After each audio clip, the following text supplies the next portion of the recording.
There's a John Jackman waiting. Does anybody know who that is? He's with Warman Fire Rescue. Okay. I don't, and this is an open meeting, so he can be here.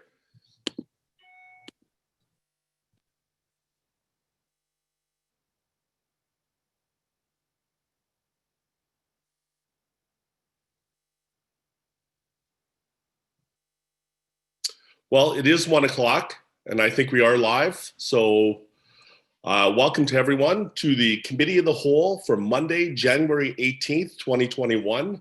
And we're doing it through Zoom. And I'd like to start with, first of all, with an announcement. We have a new staff member here at Warman, and we're very lucky to have our new city clerk, Catherine Armstrong. And I see Catherine's turned on her camera. We all welcome you. The City of Warman welcomes you, and any words so we can hear your voice even.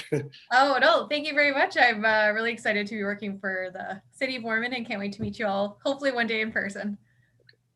Thank you very much. It's great to see you here, and I'm sure you'll grow into the job fairly quick. And and I know with supports of Aaron's, and through that, I want to thank Aaron for stepping up and covering the role as needed, and really building capacity as we sort of go through and looking how we can cover different things as we go. So with that in mind, we will move on to call the meeting to order.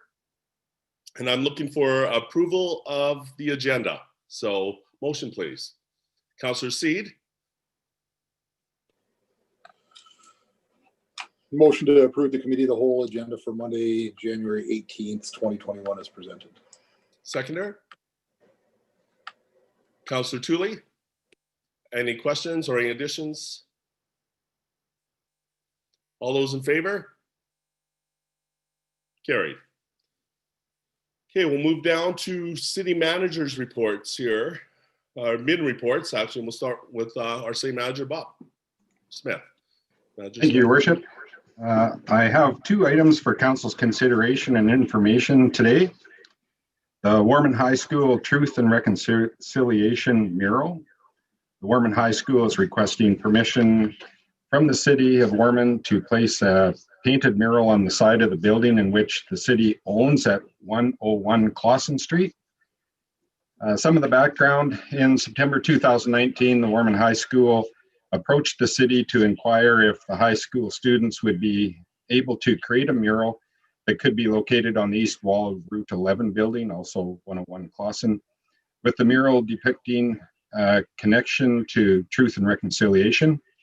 Council did ask the school to reach out to the tenants in the building and get their feedback on the placement of the mural, and both businesses advised that they had no issues with the placement, and they welcomed the art.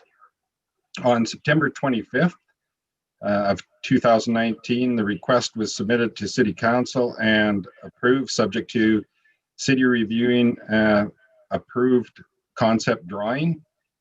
On January 12th, City administration did receive a letter from the school advising that they have now prepared a concept drawing and are ready to proceed and move forward. As stated in the original resolution, Council wanted further consideration and approval would be required once the concept had been presented. So I have three options for consideration. The council approved the concept drawing submitted by the Warman High School and approved the placement. The city could deny the request, or any other option council wishes to consider. There is a recommendation from administration, Your Worship, that City Council approve the concept drawing submitted by the Warman High School and approve the placement of the Truth and Reconciliation mural on the exterior wall of the building, and that be approved at the next council meeting to be held on January 25th. Okay, thank you for that. I guess we'll open it up for any discussion. We do have a recommendation there, and at this meeting, it's just more open to discussion if we are moving towards the recommendation, or if we want to consider other factors. Yeah, or if there's any other information that council wishes before it proceeds. Councillor Seed, we'll start with you. First of all, love the concept, love the idea behind it. Just one question I have, they put in their proof of concept, so to speak, of the mural, and it looks fantastic. The only question I have is that there's one sentence in there that says, this is much more, or there is much more that I want to add, but it needs to be developed in the next prototype and finally on the mural itself. I would just want to make sure that we do see anything that's added to it prior to saying, yeah, go ahead and put it on there, just to make sure that it's in the best interests of both the city and of course the high school as well. I don't want to just say, here's a blank canvas and do what you need. I just like to see the final concept before it goes up, as a general context. I believe this is what they're planning on putting on. If there's any changes or if I hear any changes, that'll come to council first. Okay, no, excellent. Like I say, just in the appendix A that was included, there is just a line saying that this is there's a lot more that he wants to add to it, but that wouldn't be able to be done until developing the next prototype, unless I'm reading old correspondence, and I apologize. Okay, and I'll just give a little feedback because I was actually at one of the community input meetings that was there, and the chamber was there, and there's many different groups that were represented at that, as well as the high school, but they did one with the adults too. And I think what she is saying is that there were so many ideas that came about, and this is what they ended up with.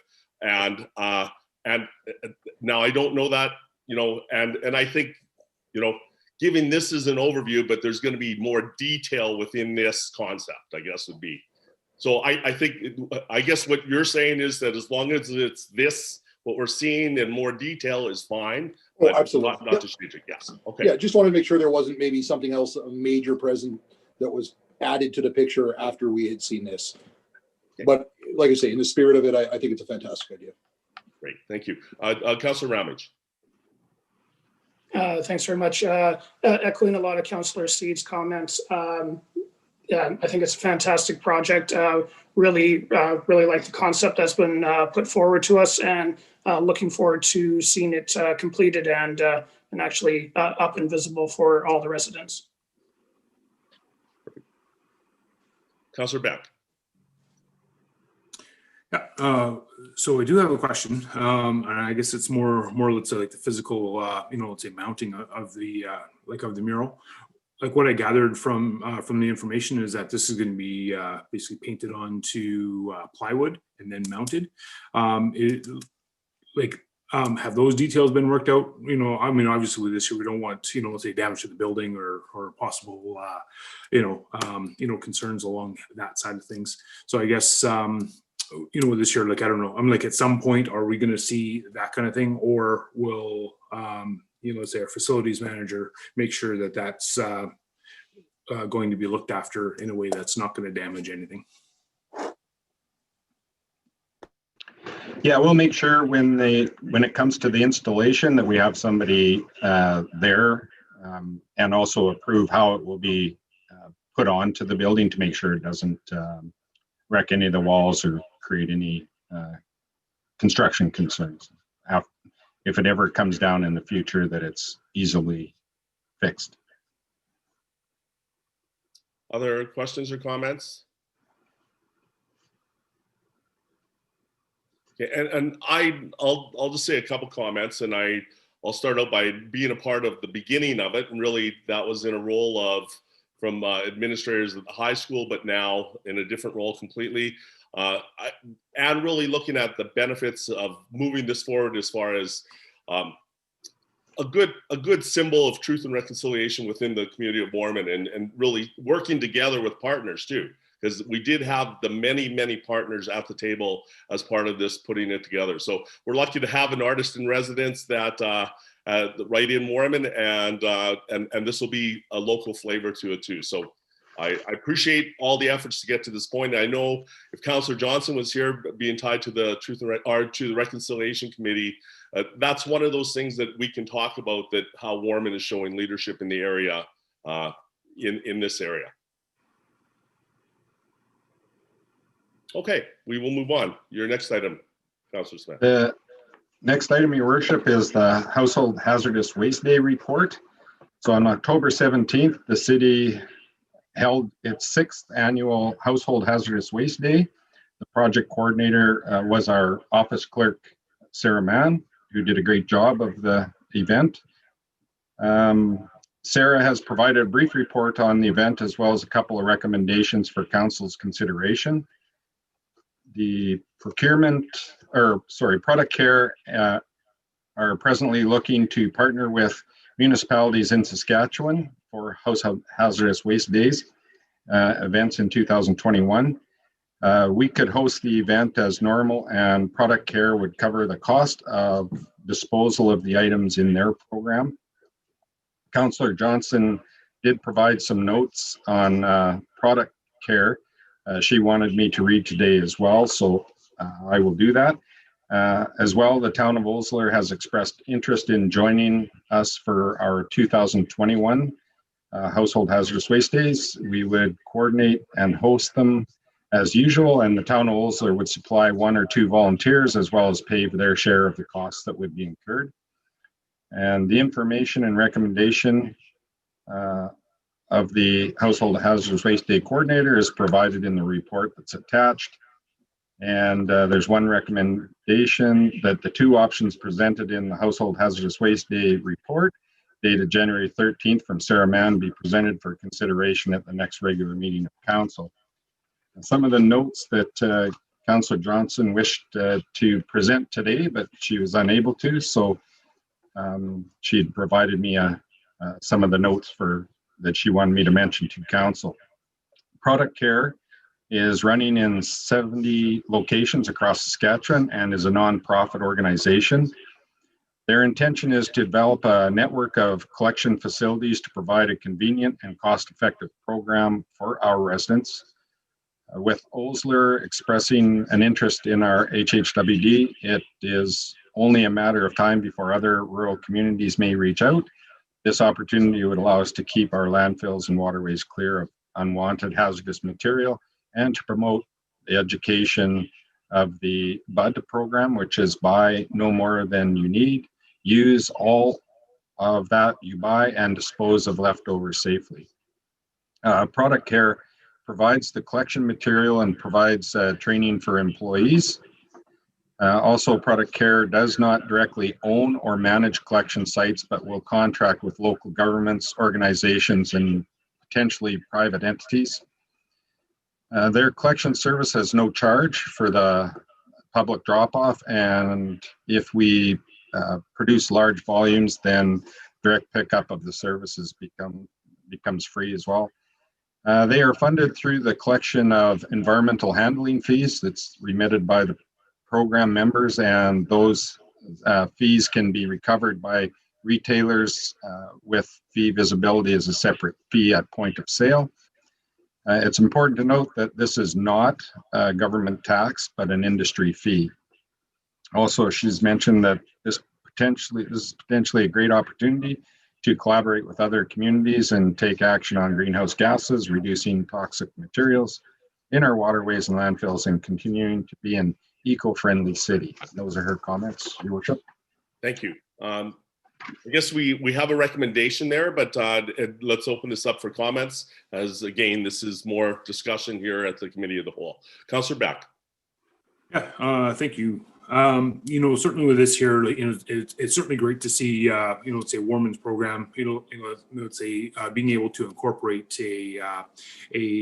another jurisdiction into this, so it certainly, it certainly shows that, like that regional cooperation and also like a great opportunity there, to certainly expand our services. I guess I have a question about the cost of recovery. I'm like, initially when I looked at it, I was like, wow, that's pretty expensive cost per vehicle for them and whatnot. But I see that fits right in line with let's say what our cost would be. So, so in terms of collecting that back, or let's say determining the amount, that would be attributed to the town of Osler. Would that just be a simple calculation? Let's say 400 cards came through. 40 of those were from Osler, so therefore, let's say 10% of the overall cost would be attributed to them, or are we going to have to do let's say more specific observations as to let's say what the town of Osler would have actually brought into us?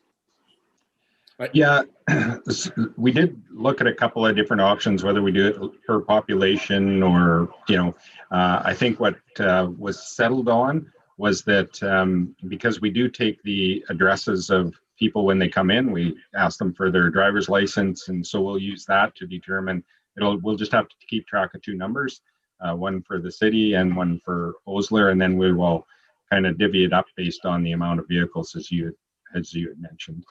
It would be very difficult to determine the amount of product one is bringing in versus the other. And so the only two that we really looked at were either a per capita or the amount of use, and it was decided to, or the amount of vehicles, and it was decided to go with the amount of vehicles. Excellent. Right on. And, just one more point is, certainly with this year right now, product care is not actually, let's say setting up, actual sites, but I know that is in their model here into the future, so I guess, like what I'd like to say on that, certainly Warman working as that regional hub, I think it does give us tremendous opportunity to attract that kind of facility here. And there again, that would give us basically like a, let's say like a much more robust opportunity to collect household hazardous waste on like a more regular basis. So I just wanted to throw out that opportunity, that could be coming down the line with this. So thanks to everybody here involved. Great, thank you. And just a comment, I'm reading it the other way, that the recommendation from Sarah is a flat fee for Osler, depending on population. So we're not counting Warman vehicle, Osler vehicle, but more it's a meet and greet and talk to people, and as long as they're from one of the two places that they're allowed to come. And that's the way I'm reading it. So just a clarification, that's a flat fee based on population and what the cost would be. Okay, yeah, I mean, we've been through several options, and the one I thought that the recommendation that was going to go forward, but I can get clarification from Sarah on that as well before the next council meeting. Okay, yeah, it's at the bottom saying charging the town of Osler a flat fee to participate in the hazardous host. But that's fine. That's what we're here discussing. That's not necessarily any other. Yeah. I was just going to say, is there a preference for council, which one they would rather have? That's what we're talking about right now. So we'll hopefully hear more comments. I actually like the flat fee, but we'll go to Councillor Seed and then actually Councillor Tooley had his animation hand up first. So we'll.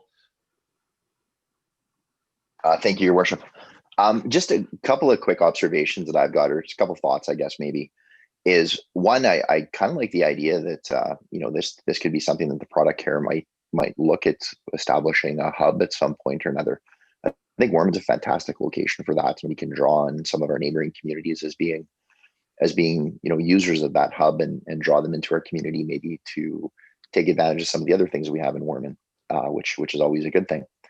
But I got a couple of comments just around the way that I probably would like to see the cost or the cost recovery structured if we do partner with Osler. And I think it's a great idea that we're looking at doing that. I think the first year of doing something like that, I'd almost want it, the billing for them to be based on the number of vehicles that come through. And the reason I say that is I remember back to the first couple of years that we did the household hazardous waste days. And there may be a little bit of a pent up demand for something like that coming from a community like Osler if they haven't had it for a while. And so, there may be a little bit of a higher utilization the first time that they're a part of it, in comparison to what may be in the future. So I like the idea of, the first year, billing them based on kind of the usage as a percentage of the number of people that go through. But then maybe on a go forward basis, look at doing more of a flat fee kind of thing based on population sizes. That's my comments. Thank you. Councillor C. I actually agree with what Councillor Tooley is saying, as far as we don't know whether we're going to have one car show up from Osler or 1,000 cars show up from Osler. So I don't think it would necessarily be fair to them to just charge them a flat fee, or potentially even fair to us if we ended up charging them too much, or quite frankly, the other way around, didn't charge them enough. I would be very curious to see how soon product care will be up and running with regards to accepting other as they indicate in here, toxic, corrosives, or flammable liquids, because that's something that can quite frankly reduce the cost that we paid to GFL over the years significantly. With full disclosure, and I think most people know, as the person that actually oversees for SureCom, it's something that, from our company standpoint, has been exceptionally happy to partner with the city of Warman at no cost. And certainly I'm not suggesting that other companies should do the same, but I think that when I look at a bill of $30,000 plus for that day, it's a very significant cost to the city. And I think that anything we can do to try to have that reduced, I would be a huge fan of. Other comments? Councillor Ramage. Thanks. Just to echo Councillor Tooley and Councillor Seed's comments, I do agree that the first year would be more beneficial to charge them by usage and actual vehicle coming through, and continue to track that over time. But then shift over to a flat fee once we have a better understanding of what the volume of or what the number of vehicles coming through would look like. So this year, going forward, I'd like to see based on vehicles and then move to a flat rate. Okay.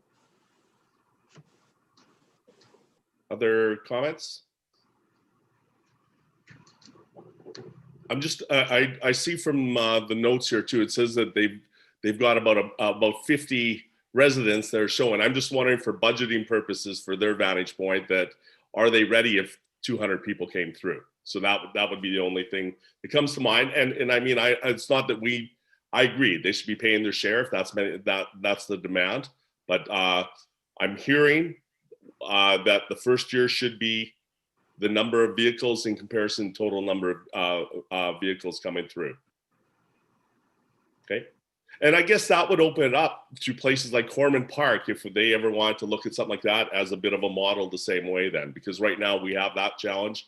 But most Warman Park, if they pick up their mail in Warman, would show a Warman address or Warman post office. I guess the physical address is on their license. Okay, you have what you need then? I think, any other dissenting comments to that? I think sort of the will of the group is that, so that we are counting the vehicles and they're paying. The idea is that we determine how much it's actually being used. And it can work both ways, as Councillor Seed. It could be 1 or 2 vehicles come through and we wouldn't want to be charging them for what based on population. A little more paperwork, but I think we're doing some of that already, and it's just making sure that we're probably following that along the way. Okay. That's it for you, City Manager Smith. Yep, thanks everyone. You're welcome. Okay, we'll move down to finance. Good afternoon, Mayor and Council. The first item I have for your consideration this afternoon is the Council Indemnity Policy. These changes to the Council Indemnity Policy include an addition of a definition section, as well as changes to administrative responsibilities of the policy and redefining indemnity versus per diem throughout the policy. The procedure within the policy has also been amended to involve forwarding of monthly indemnity claims to the finance manager as the first step in the process, allowing for review of the budget and compliance with the policy to note any discrepancies prior to passing along to the mayor for approval. Within the remuneration and benefits section, please see an increase to the indemnity amounts of 2% as approved by council. Administration wishes to thank council for their leadership with the decision to decline the 2% increase to per diem amounts for the 2021 year in recognition of the challenges acknowledged in the 2021 operating budget during these uncertain times. The recommendation that administration has is that the council indemnity policy with the 2% increase to indemnity amounts be approved at the next regular meeting of council. Okay, questions, comments? Okay, you continue. The next item I have is tax enforcement. Included in Appendix B is a property tax arrears listing. The properties listed have arrears balances of 50% or more of the 2020 levy. Tax enforcement on these properties will include mailing letters, advertising in the local paper, and posting a copy in the municipal office, as well as other associated costs to municipal tax arrears accounts and applying tax liens to those properties, still having remaining balances 60 days after the tax enforcement advertising and mailing process. The recommendation I have is that the tax arrears listing be approved at the next regular meeting of council, allowing the city treasurer to place liens on those properties with 50% or more of the 2020 levy in arrears. Questions, comments? Councillor Ramage. Thank you. What is the total amount in arrears? Sorry, I didn't give you a heads up on that question before. I'm just looking at the sheet now, and just if it's interested in what the overall total would be. Just give me 1 second. Even if that could be.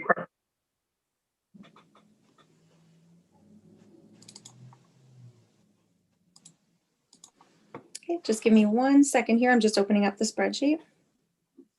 Sure. Thank you.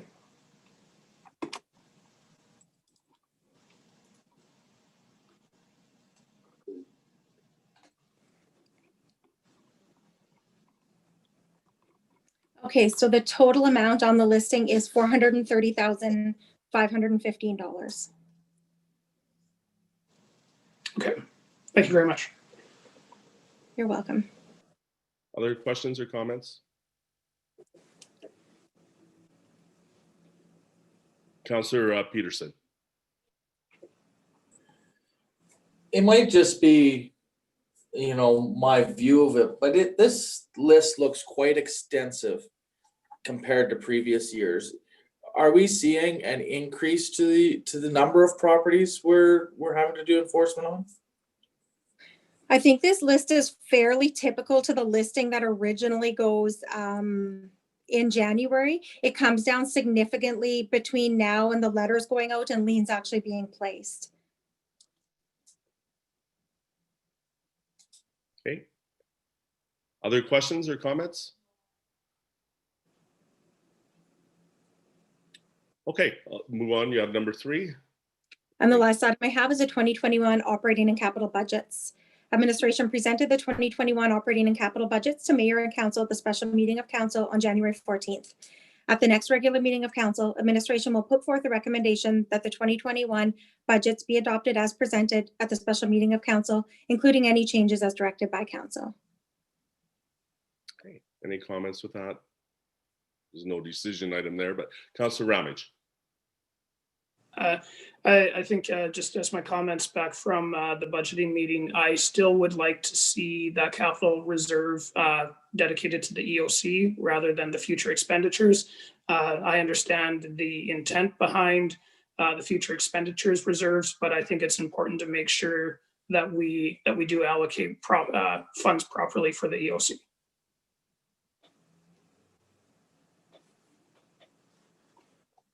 Other comments about that? Councillor Seed? I would mirror what Councillor Ramage has said. I think it's critically important that we keep in mind that the funding for the EOC is of significant importance. It's one of those things that you know, nobody wants to spend anything on, but we'll all be grateful if ever presented with an opportunity that we need to use that EOC. And I just want to make sure that we continue with the momentum that we've had with it going forward. I think it's a good point to make sure that it's dedicated just for that, so that in the future years it doesn't get lost in the mix, so to speak. Thank you. Councillor Peterson?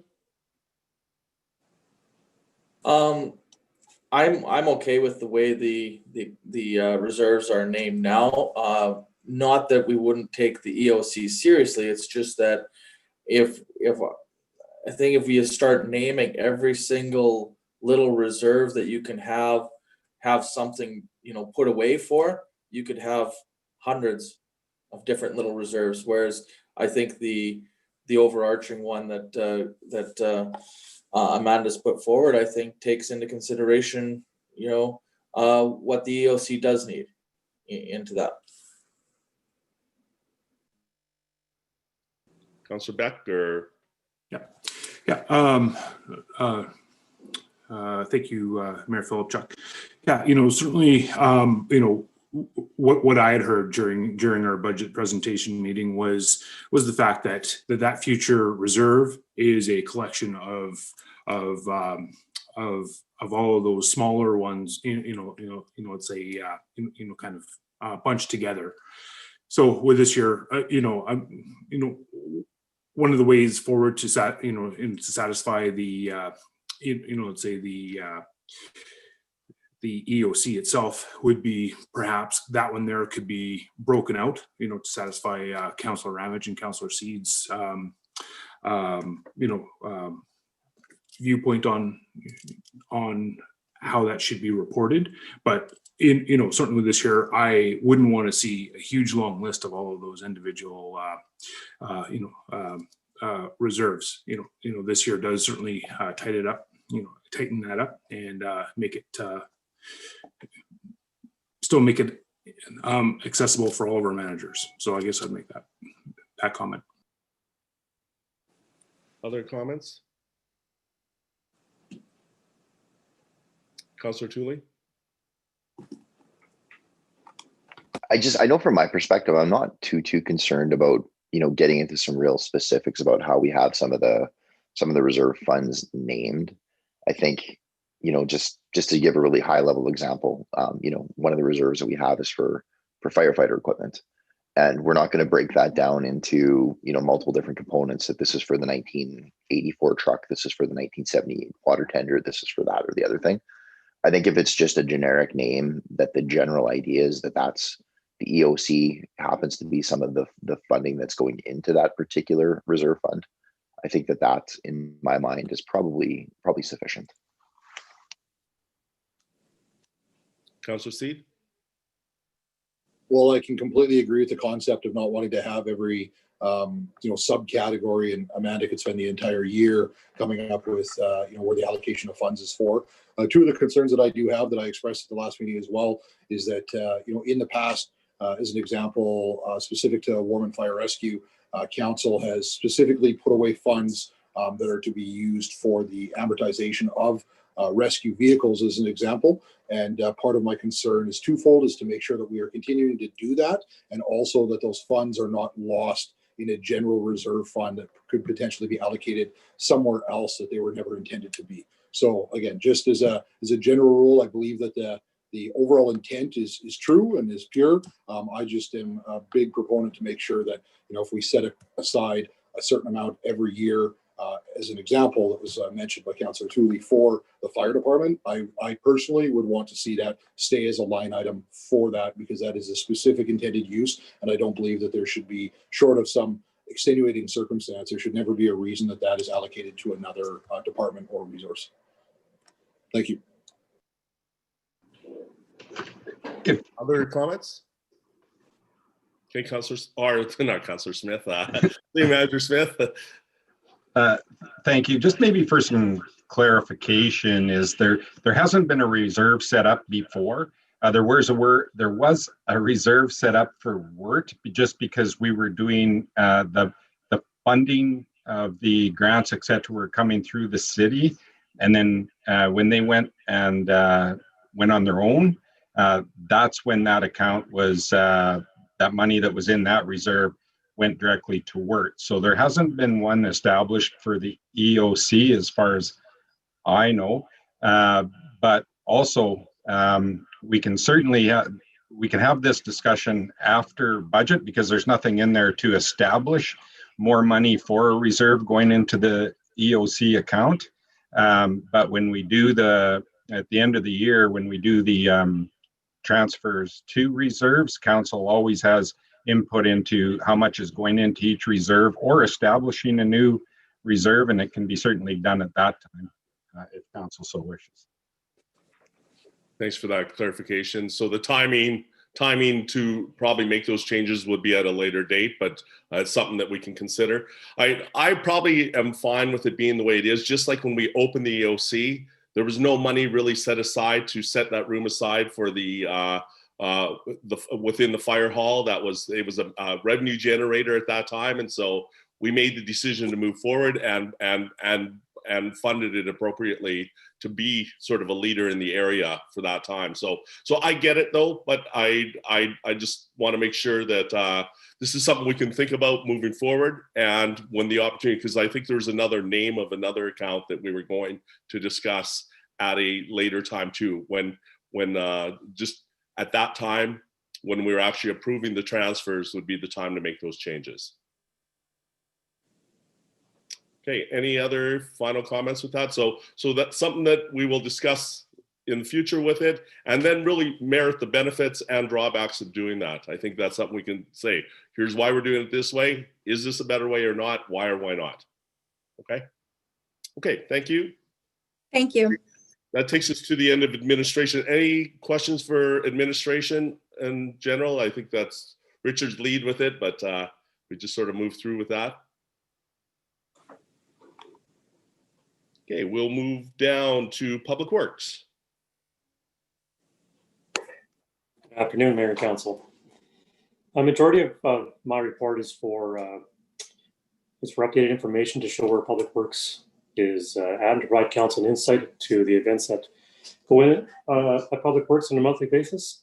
Appendix A has updated information regarding our newly elected mayor and contact information. Appendix B is a new traffic signal technical services agreement with the City of Saskatoon, and where Saskatoon traffic technicians would maintain our traffic lights. Costs are included in the agreement, and this is submitted for your information and review at this time. Okay, I'll open up for questions or comments. Councillor Beck. This year I do have a couple things. First, to your report there. Page 2 there, you certainly cite the fact that we've had a few of the hydrants fail in the industrial area. So this year it's noted that this is, let's say, the 5th one, and that kind of thing. I'm just wondering,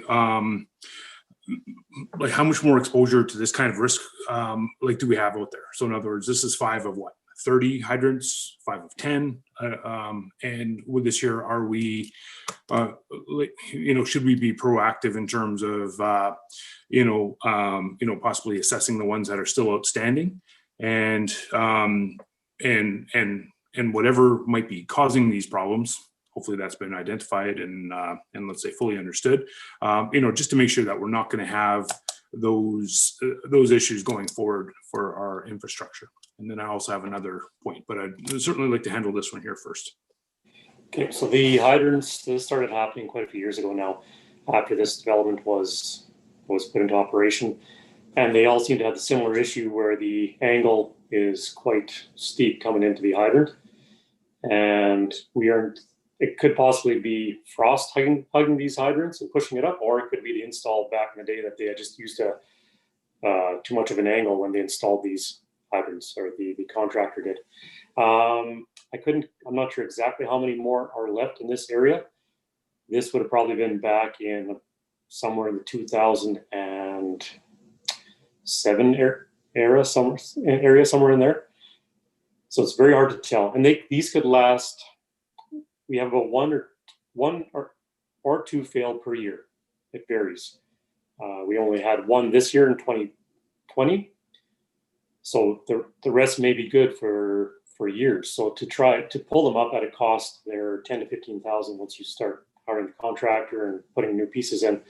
Pretty costly. I think when they go, they tend to just show themselves with a minor leak. It's not like it's a large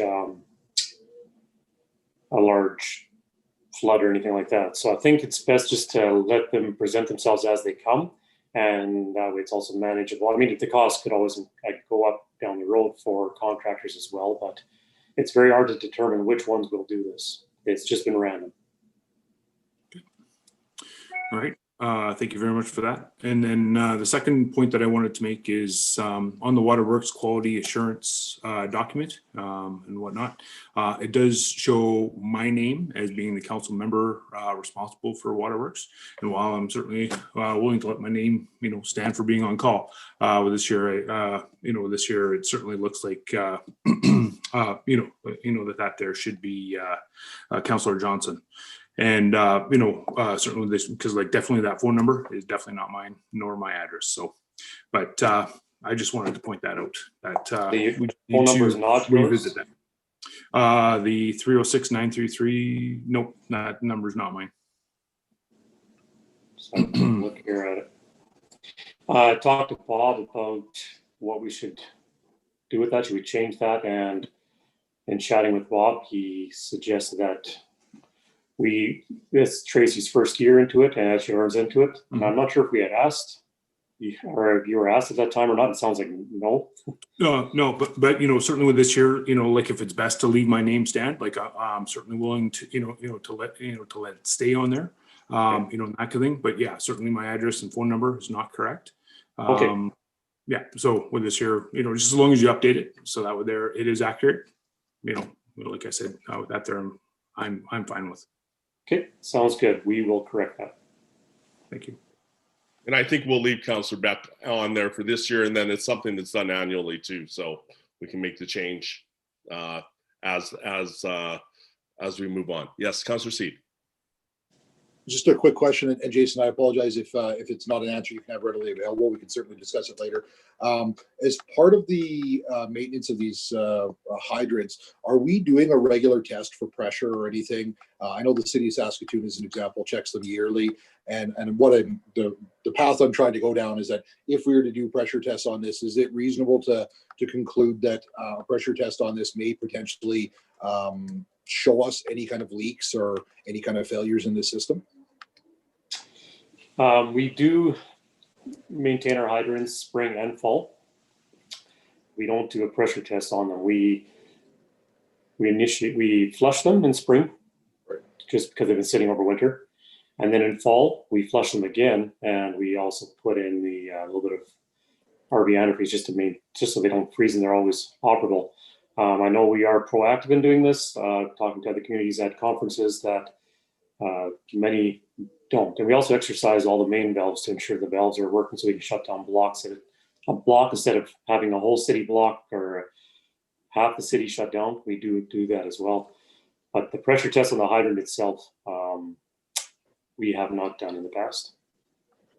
The larger concern here is obviously there's some very real potential of liability here if a hydrant was to fail very close to a business or a residential property. The larger concern for me, though, is that if Warman Fire Rescue does go out and attempt to use one of these hydrants in an emergency situation, that we potentially have a catastrophic failure that can cost many minutes in an emergency plan, and that can be a disaster, quite frankly. So I'd be curious to see if there's any just general information that if there is a way to test, maybe not every hydrant in Warman, but if we have suspect with the potentially, and I'm not saying it was the contractor, but seems to be consistent with the installation in this area, is there something that we could do proactively? And I do thank you guys for how proactive you are with everything, but is there anything else that we could do to maybe just check a few more of these to make sure that this isn't an ongoing problem with this area of the city?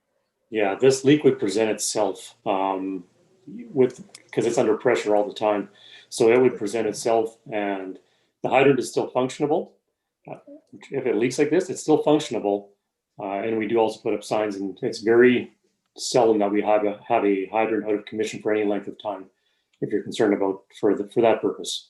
Okay, no, that answers my question, unless Chief Austin has any other comments. Thank you.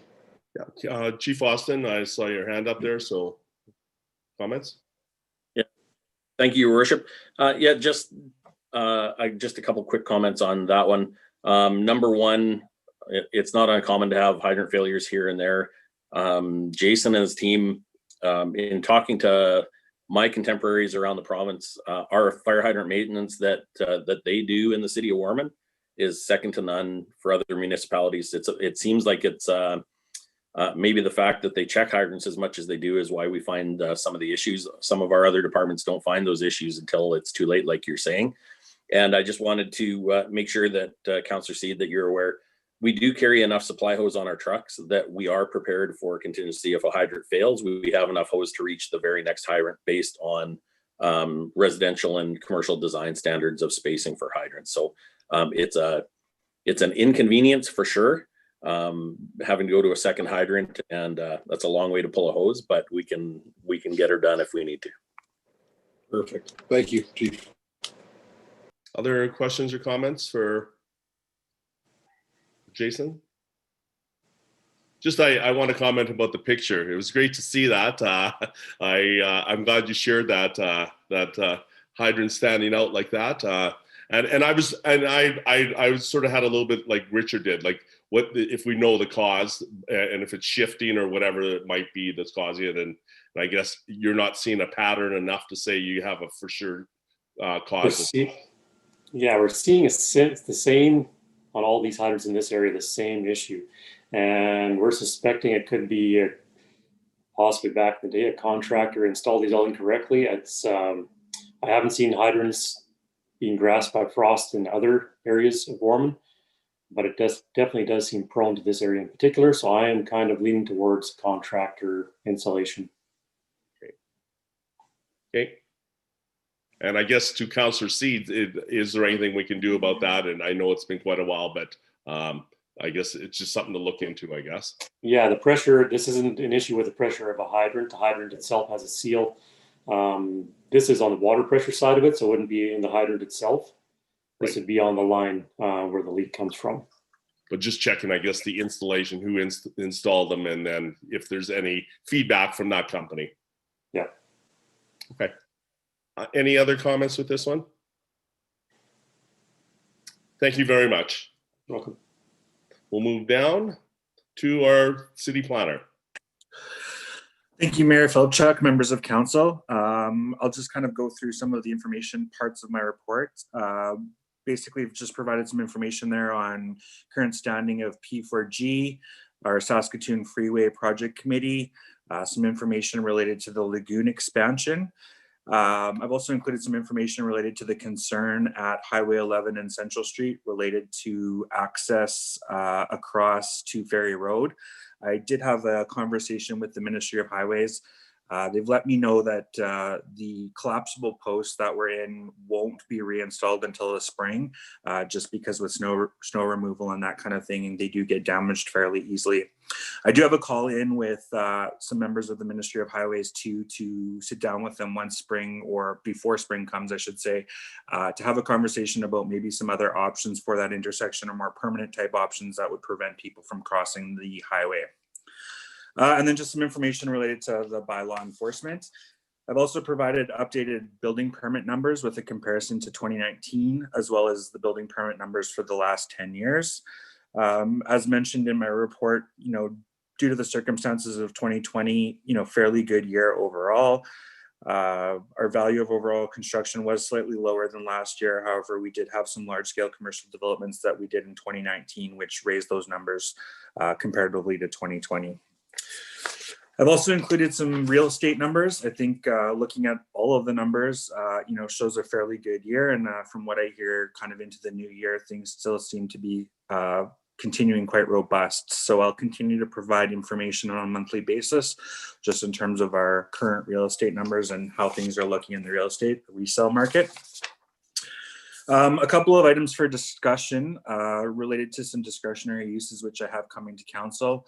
At 802 Jonathan Crescent is an application received for a group care home. The group care home will consist of 3 to 4 adults with intellectual disabilities, but the ability to self-rescue is there. Just changes some regulations under the Ministry's Acts in terms of what they're required. And then another discretionary use for Unit 61210 Industrial Road, a manufacturing plant. And in that manufacturing plant, they'll be manufacturing dental implants. I guess some feedback that I was looking for council is I do have these scheduled to come to council next Monday. And I guess I'm just looking to ensure that, we have adequate information. And if there's any other questions that council would like me to look into before the meeting, that I can do that for you guys. Okay, so we'll open both of those up, and I guess any other parts of his presentation up to this point. Okay. Questions or comments?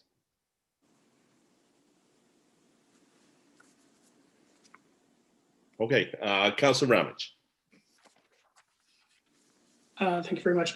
In terms of the discretionary use at 6-1210 Industrial Road, are there any waste handling considerations while manufacturing dental implants that we should be aware of? None that I'm aware of, just in discussions with the applicant, but I will confirm that there's nothing more significant that we should be looking at. We ask them, whenever we get an application like this, there's kind of a series of questions that we go through with the applicant, and waste is one of them. They didn't point out any, I guess, concerns or major kind of waste issues that they might have, but I will touch base with them before the meeting next week just to reiterate that point and make sure that there was nothing missed with that. For sure, thank you on that one. Oh, sorry. Councilor Warman, do you have another question? Sorry. I was just going to, I see that the multi-unit policy is within your report here. I think it's a great policy. Yeah. Oh, okay. Well, we'll get into that. The other question I have goes into the Augusta Boulevard extension. The first question would be, is that transportation master plan was completed prior to the 305 overpass being constructed, if I recall correctly? Yes, it was. But it was aware that it was coming and took some of that into consideration. Okay, perfect. I think just in general with the overall report, I think it's really positive that permit numbers were up and the value was near the 2019 numbers. We're seeing strong real estate numbers, increase in development in residential housing, and hopefully, as expected, lumber prices go down, which can help drive that residential market, which feeds into a little bit of my discussion on Augusta Boulevard there. I appreciate the recommendation put forward, and from my perspective, I would agree with the recommendation.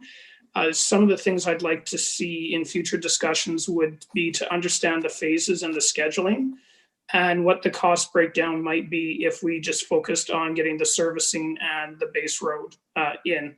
And by we, certainly not the city doing the work themselves, but what the cost breakdown would be. So I would say I'm in support of that recommendation, but I'd like to see some more information come back in the next 1 or 2 months just to keep this conversation going. Thank you. That sounds good. And I apologize. I was gonna jump forward to after we got through the discretionary uses with just a bit of a summary in terms of both of the other kind of items within my report. But good information, and definitely those are questions that we can take a look at answering and bringing that information back to you guys in the next month or two. Okay, and thanks. And that's what I thought was going to happen too. And that's fine. I guess questions up to this point. Anything else with the discretionary use or anything else at the beginning? The other two, the multi-unit policy and the traditions one, we will have Brad introduce. Councillor Peterson. Just in talking about the dental construction or building place stuff, my brother's worked at a couple of them, and they're typically 22nd Street, 8th Street, those types of locations. So I wouldn't expect that there'd be much in the way of hazardous waste and those things. Yeah, I'm not anticipating anything major, but we will, I have to circle back with the applicant, and that's definitely something I can, just make sure that we haven't missed anything in that regard. Okay, we'll let you carry on, Brad, and then I guess we can just have any questions at the end for all of your stuff. Sure, I'll just introduce kind of the rest of the report then. As Councillor Ramage alluded to, I have included an Augusta Boulevard extension report. This kind of stems from a motion that was passed at the regular meeting of council on December 14th, where council basically tasked administration with looking at some of the existing concerns with congestion at First Avenue and Clubhouse Boulevard Boulevard intersection. And as well safety with just the one access point in and out of Traditions. So I've provided kind of all of the information that I think was requested by council, just in terms of answering some of the outstanding questions there. I've also included just some background reports and some information straight out of the transportation master plan, as well as the official community plan. by all means, to Councillor Ramage's point, if there's other information that council requires in order to make a decision in this regard, just let me know. But I think I kind of encompassed most of the discussion that came out of that December council meeting, and hopefully provided adequate information for council to consider some of those options that we provided. The other item that I have today for discussion is related to the multi-unit tax incentive policy. Based on discussion with council and the intent to try and stimulate more development of multi-unit purpose-built rentals, administration has drafted a policy for council's review. Kind of the outstanding or the main points of the policy are the policy would be in effect until 2030, or once 200 units of proposed built rental are constructed, whichever comes first. We have had some discussion offline just in terms of if that 200 units is the right number, or if perhaps maybe lessening that number and doing a bit of a review, say over 100 units might be more palatable to council, but we can discuss that moving forward. The incentive would apply to any land zoned appropriately for multi-unit development. So this would include anything R3 or C2. 100% municipal tax abatement and 100% school tax abatement up to a maximum of 25,000. That's just based on legislation for the school portion. The builder or developer could apply to the province for greater reduction of school tax with the resolution of council.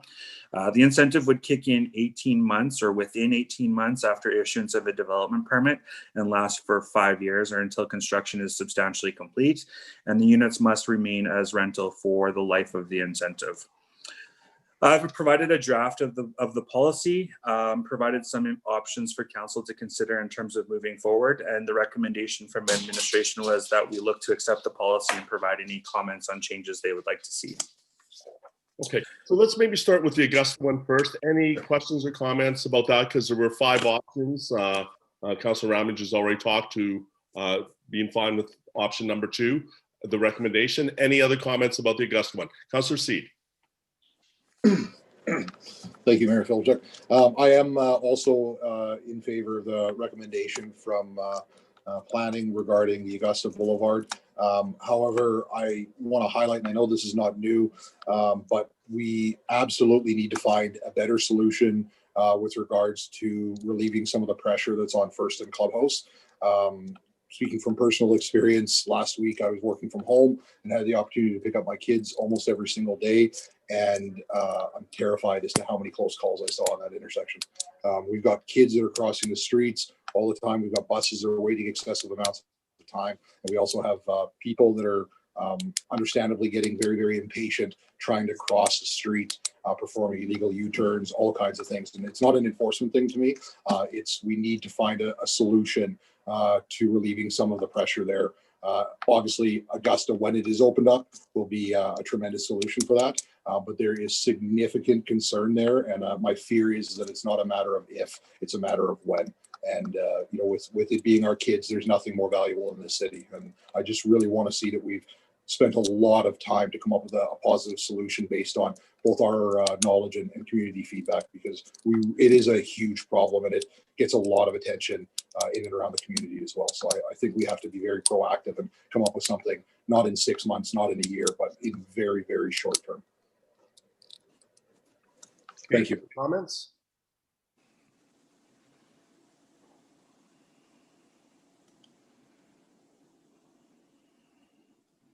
Okay, we'll move on to the multi-level. So really number 2 then was the recommendation to look to with the developer to progress sooner. So, but looking at all the options that sort of go with that along the way. So, and some of those will be financial decisions and they'll come up back as needed. Okay, let's, the multi-unit tax incentive policy. Questions or comments? Councillor Seed? Brad, probably one quick question that I think I'm probably just missing the point here, but under the policy 3.2, it says properties that are currently under the appeal for their assessment would not be eligible. Does this mean that if we have somebody that's currently appealing to have ground reassessed so that they can develop a multi-unit dwelling that have not actually put a shovel in the ground would not be eligible for this? So no, where this kind of stems from is we've had situations in the past related to commercial, and the same thing could happen for residential, where something's built, it becomes approved for a tax incentive, and then they end up appealing their assessment on the property with the building constructed after the fact. And all this is doing, and we've got it similarly in our commercial policy, is basically saying that if you're going to appeal an assessment or basically appeal your taxes, then we don't feel like you should be eligible for that tax incentive. First of all, because you're not paying taxes on it at the time anyways. And second of all, it's probably more appropriate that you, if you do have a problem with your assessment, that you appeal that after the abatement's been completed. Perfect. That makes complete sense. Thank you. Other questions or comments? Councillor Ramage? Thank you. The only question that I have with this, and I like how it's been set out, but can we add any quality control measures so that we have some certainty in terms that the end product is consistent with that of other developments in Warman?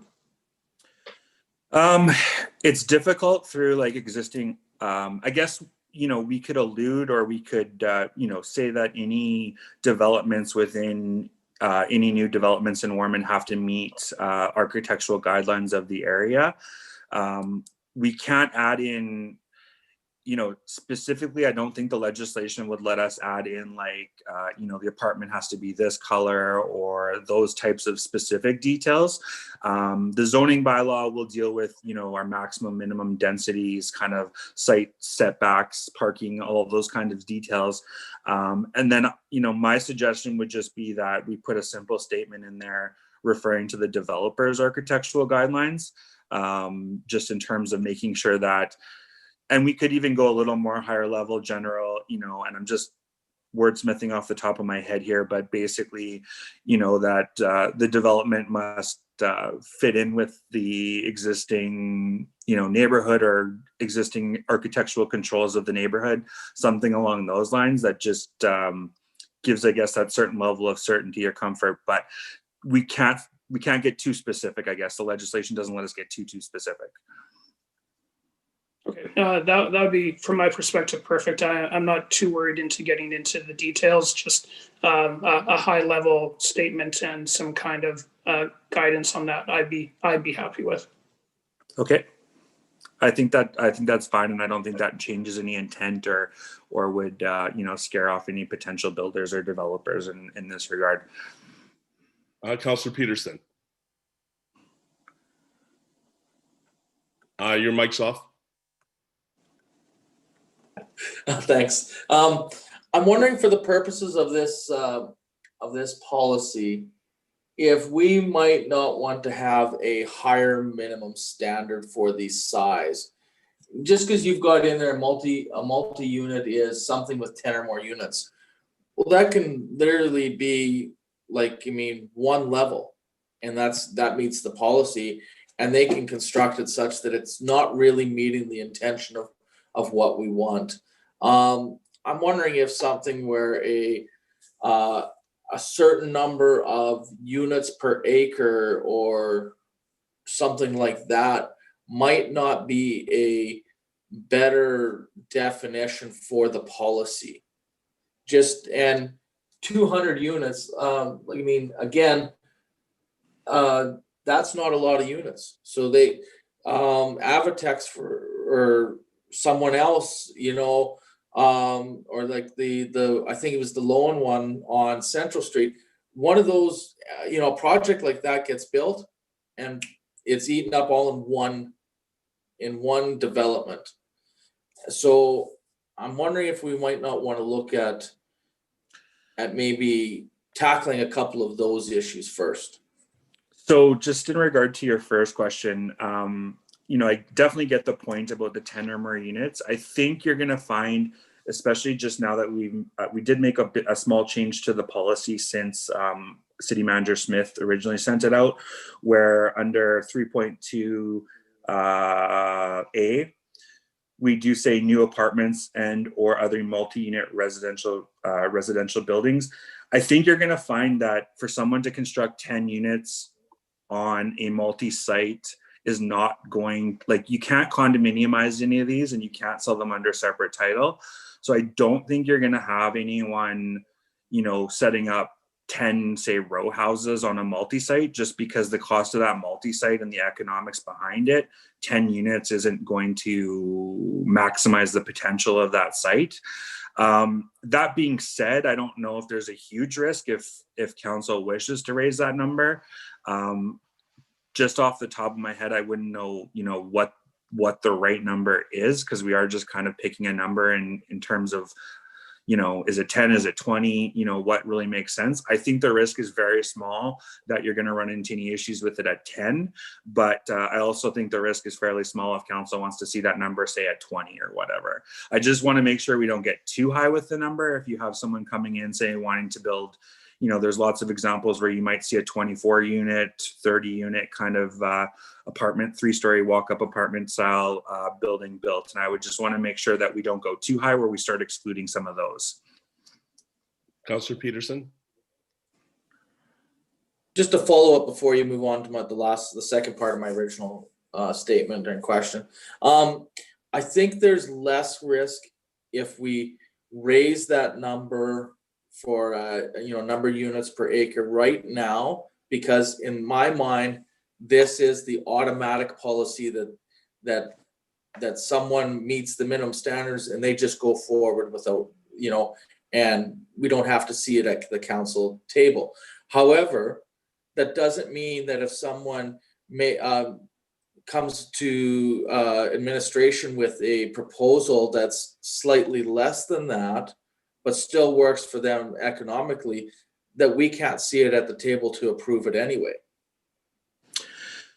Yeah, and I guess, you know, from what we've heard around the council table related to this incentive policy, as well as some of the commercial incentive policies, is that they want the policy to speak for itself and not have to bring, you know, specific applications or nuances back to council for approval, in terms of then you're kind of picking winners and losers, or however you want to describe it. But I think our intent with this is that, you know, the policy would speak for itself, and without getting, you know, too into the weeds in terms of designing buildings for developers and getting too much into the details, kind of let the market dictate some of that.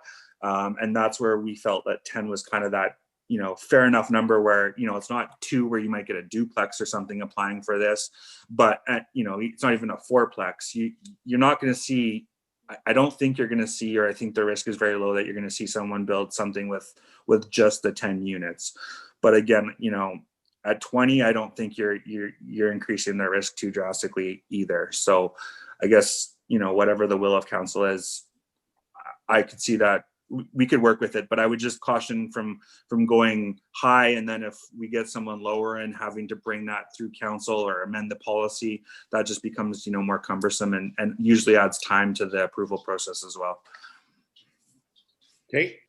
I know Councillor Peterson also mentioned about the number, and something I reached out, and I'll let you talk about that, but I just want to say something that I've reached out to Manager Smith and Manager Toth about, was just that idea, is 200 the number, maybe from the vantage point of maybe it's too many, and maybe to have a report card after, and I don't know. But I guess it's one of those things, should we have a report card, or should we look at 100, at least triggering us to have a report to see how is it going? And then at that point, because if we have 50%, of them are empty or things like that, and it's not really doing what we wanted, then we can at least make adjustments or calibrate at that time. So I want to throw that out because they'll allow other people. I didn't want to just say that at the end, but it's just that idea of coming back to council to say, here's how the program's gone, how's it going, and it leaves us an option to get out of it. I think of like the solar panels and things like that. Like sometimes the program doesn't go as planned, and if we have a bunch of vacancy, there isn't very, you know, then it really hasn't done what we want by providing that incentive. But if they're full, and really it's a report card. How are things going is what I'm requesting. But I'll let Manager Toth talk to both of those then. Yeah, and you know, to be completely honest, when Manager Smith and myself were looking at this incentive and kind of coming up with some of the particulars around it, 200, wasn't a scientific number. It was based on kind of 20 a year for 10 years. We don't have very in-depth housing study to kind of come up with the perfect number.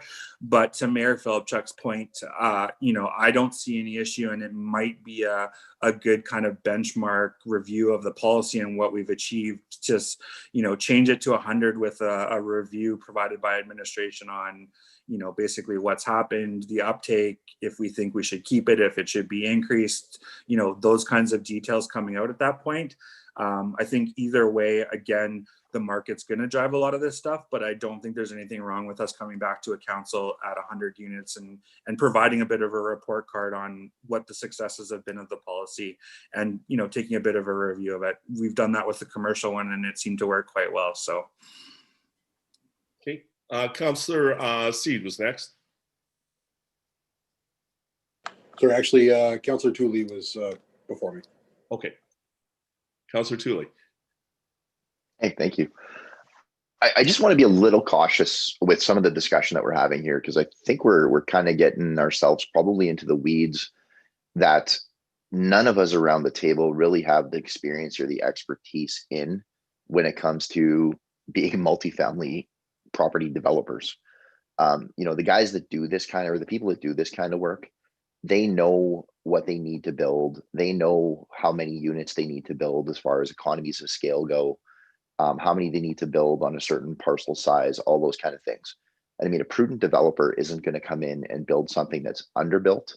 They're not going to come in and build something that's overbuilt for the market and the neighborhood that they're doing it in. They're going to be approaching it in the context of the best return on their investment. And underdeveloping a site isn't the best return on an investment. Overdeveloping a site isn't the best return on an investment. There's going to be sort of that sweet spot that they're looking to hit. And quite frankly, when I look at a market like Warman, I think of, to me, the ideal size. And again, I'm not an expert in this, but I look at an ideal size as being like a 24 to 32 unit apartment building. Nothing too huge, but nothing too small either. And I mean, in some ways, I know even like if you look at the definition of multifamily development through something like CMHC, even us putting the number at 10 is actually above what multifamily is considered. I think they actually consider multifamily to be like 4 or more, if I remember correctly, or greater than 4. So I think from that perspective, I think we're doing pretty well.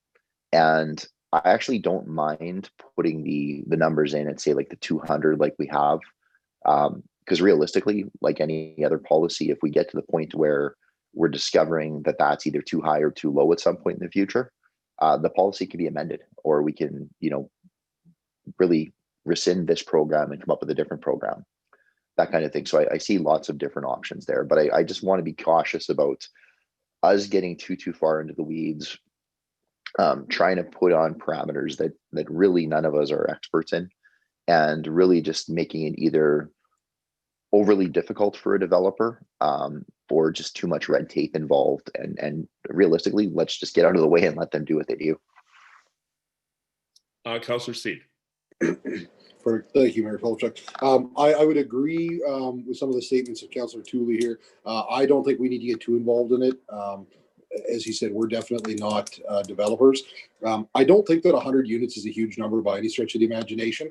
I know without specifics that there's certainly been conversation previously that one developer could eat up 100 units if they have a building that's of the appropriate size. I don't think that that's a concern whatsoever. And I would also like to echo that I don't want to see us say it has to be a minimum of 20 or 30 units or whatever the case is. And if somebody comes in and applies for something less, then we can, pick or choose as we see fit. Because if I was a developer playing devil's advocate that, really only wanted to do 15, but I went, make it work with 20 and did it. And then 6 months later, somebody comes in and gets an approval for 10, I'd be quite upset. I think it's something that we just need to be mindful of. And 20 units is, in my opinion, is a very fair amount, but 10 is something I think would probably, I anticipate would be able to spur some of that development. And I just really think we need to be cautious of being overly specific with some of this stuff. 200 units and a minimum of 10 is something I would be shocked if people didn't jump all over. Thank you.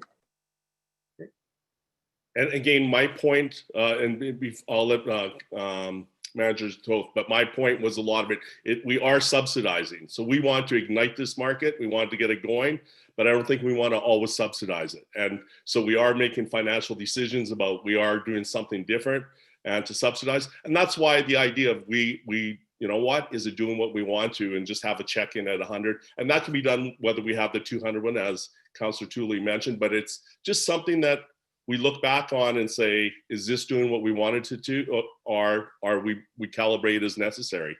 Is it enough? Is it too much? Is it doing what we want? Do we have vacancies or not? You know, are good things happening with it? So, Manager Toth, you heard three of us here.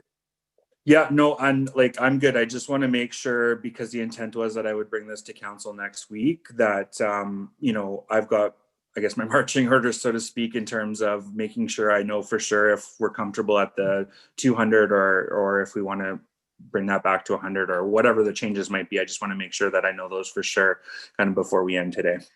Okay.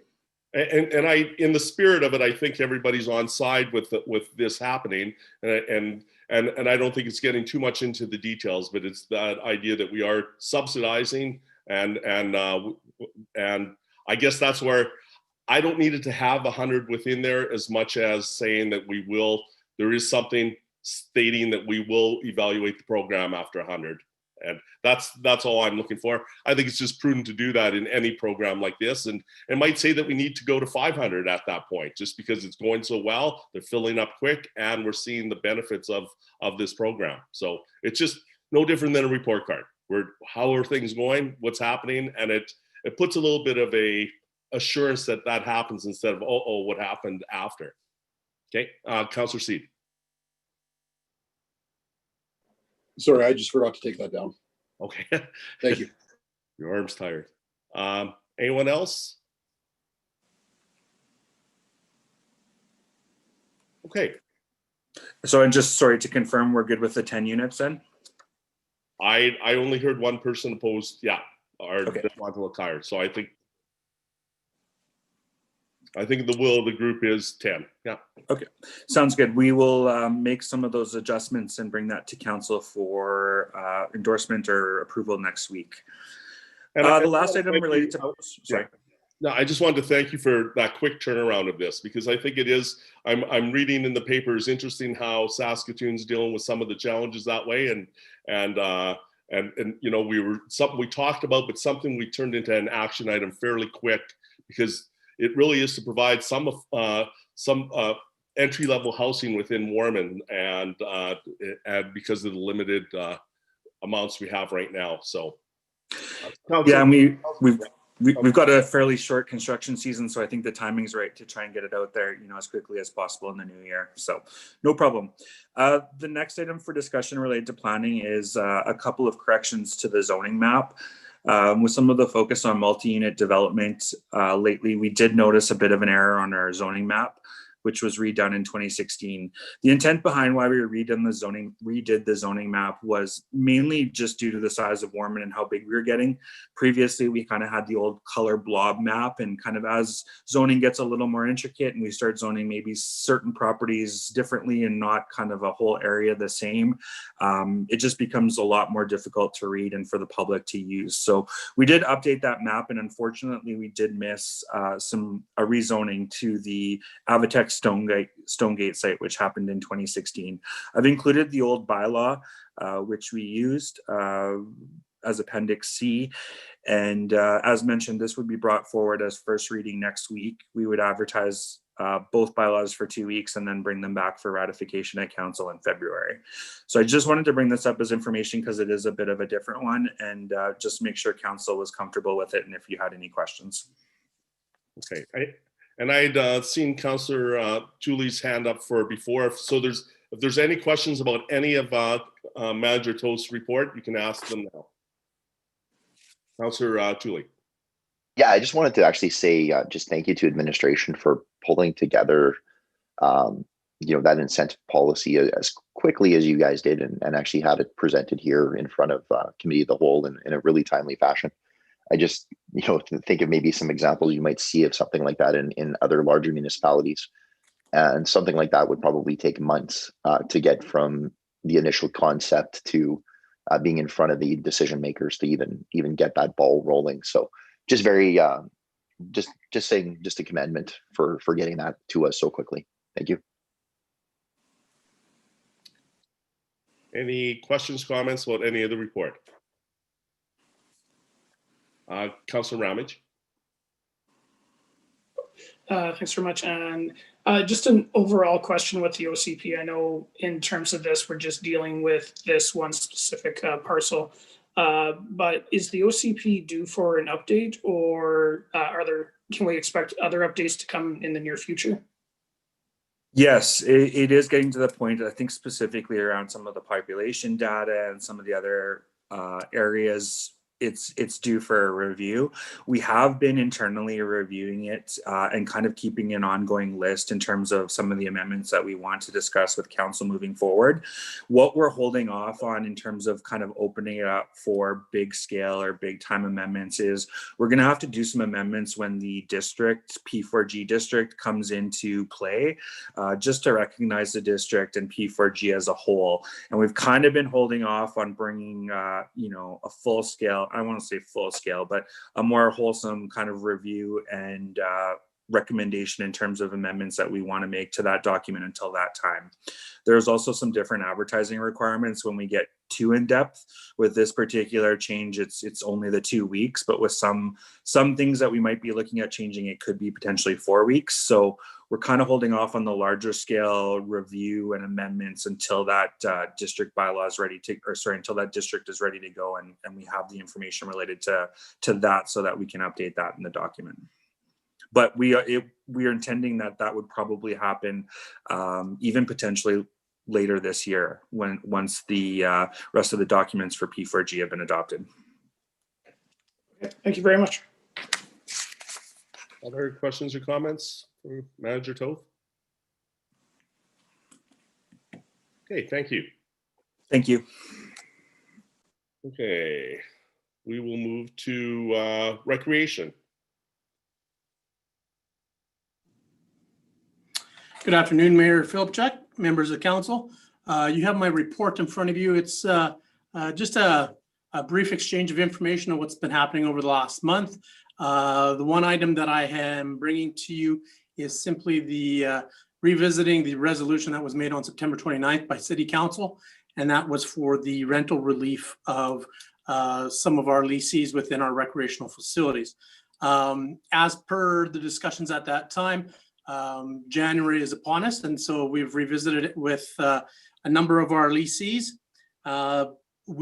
Since the time of the resolution, things have been scaled back even further with Saskatchewan Health Authority. So in the discussions with the lessees, they're asking for the rent relief to be extended another 3 months, and we'll revisit it at that point in time. Any questions or comments about that? Councillor Seed? One question that I have is with regards to the very unfortunate that Mrs. Rempel is no longer operating with the concessions at the Diamond Rodeo. I understand that there is a small fee that very small fee that she's paying to currently use the cooler space. I just wanted to make sure that's kind of on a, for lack of a better term, almost week by week basis. If we had some other interest from somebody that wanted to come in there, are we under any obligation to give her a month to get out or anything like that? We haven't reposted it for any lessees. We've given Ms. Rempel the benefit of the doubt. She's been a long-term renter over there of 17 years.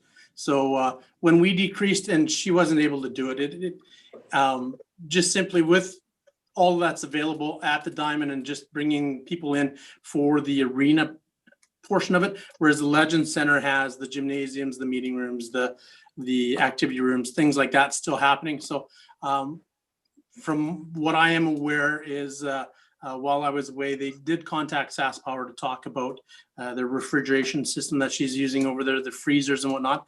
And that's why the $25 does cover the amount of electricity she's using. So we haven't left it. She usually signs a 1-year deal with us. And so we haven't entertained any portion of going back to her and saying somebody is interested. We haven't posted it or put it out for lease to anybody. Is that something that could potentially be viable, is to post it just to gauge to see if there is any interest? Keeping in mind, Tina and her husband were fantastic for, you know, the 8 years that I've personally been able to deal with them. They've been amazing people and definitely somebody that we're going to miss in this community. But I just want to make sure that we're ensuring the maximum amount of potential revenue from that site. We haven't done that. We can do that if you like. Like I said, we gave the benefit of the doubt to a long-term renter that was just concerned about the regulations and limiting her business. She still has full intentions of coming back and being in there next year. Yes. Oh. So this was just this year, just with the regulations down to 8 skaters, and that means 8 parents, and it's just not viable for her. Okay, sorry, I completely misunderstood that. I thought she was closed up and gone down the trail. So that's if she's intending on coming back, that changes things. Yeah, no, her intentions are to come back. One last question that I have is just with regards to, I want to make sure I get the right name here, Top Shelf Sports, originally being scheduled for opening for February 1st. I understand that they're requesting not to set an opening date.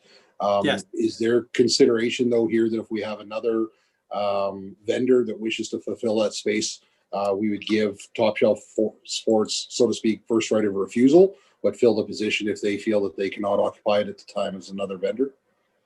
Once again, we haven't gone down that path, Councillor Seed. Reason being is it's new. We didn't want to put anybody else in that same position of, you know, opening up a brand new business in the midst of COVID with the regulations the way they are. They basically have told us that if we open up now, it's basically business suicide, that for them to stock it and do it. But we did have 4 different leases submit for that space. And if council wishes, we can go back and we can repost that and see if people are still interested and go that way with an immediate start date.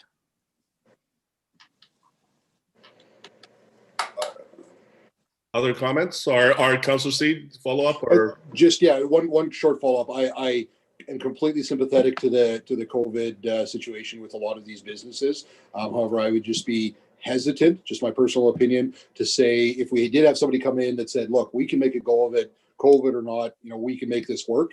I would be very hesitant, and not suggesting that we have, but to say, no, look, we're waiting for somebody else that might open up in a couple of months. I would just want to make sure that we, you know, out of respect, would give Top Shelf Sports first right of refusal. But if there is somebody that's willing to occupy that and feels that they can make a business out of it, I think that would be something that I would certainly be have the appetite to explore. But again, just my opinion.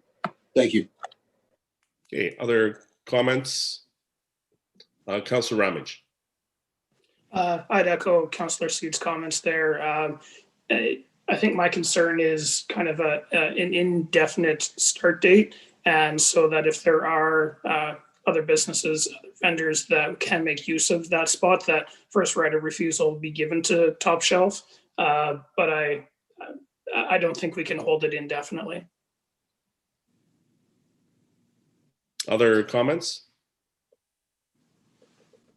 I guess just my comment a little bit about that would be when I drive by the places, they look like ghost towns, and I hear what you're saying, but at the same time, I think as we have some of those safeguards in place by we're checking every few months where things are at, and really we're taking our direction from public health. And just knowing that right now, they've even said that it doesn't look like there's going to be hockey games in minor hockey. I mean, it is a fluid situation. I think if it was an open situation, I would completely agree. But because we're dealing with a pandemic out there, we're not trying to attract a lot of business at this point as much as I think we're trying to service where we can and have our facilities open and safe as much as possible. But I hear what you're saying, but in this scenario and seeing when I drive by the Legend Center, our Diamond Arena, they're very quiet places in comparison. And eating at those places has been very limited, just even with the regulations. Our Manager Smith, you were going to comment? Yeah, I was just going to echo what you were saying, but also if there is a direction from council that we put in a first right of refusal or whatever, we'd have to have that discussion, of course, with the Top Shelf to make sure that, either they open up now or they enter into a first right of refusal. So I was just looking for direction from council if they were going to go that way. I'm not sure if that's still, after your comments, your worship, if that's still the way that we're planning on going, but. Okay, we'll listen to what others have to say about that. Councillor Peterson? I'd say normally I would agree with Councillor Steed and Ramage that, want to maximize, the revenue that you can. But I think this is an extraordinary situation. And I think since both the health orders and the way we're operating the Legends are limiting the number of people that are going in, limiting the potential reach of opening the business there, and they're limiting their customer base. I think we want to encourage success, and I think saying you have to open now if someone else is willing to come in and open now, I think that's not putting him in a place of success, and I think that would be us doing it, and I'm not okay with that. I'm okay with letting them delay their opening, but revisiting it, like you had said, revisiting it every, about 2-3 months, just to see, if regulations have changed, if there's, any opportunities to move forward. Other comments? Councillor Tooley? I don't necessarily know if during our meeting right now is the most appropriate place to be asking this question, but one of the things I would be a little bit curious to know, and again, I'm not suggesting that it's right now that we do this, but might be a different place.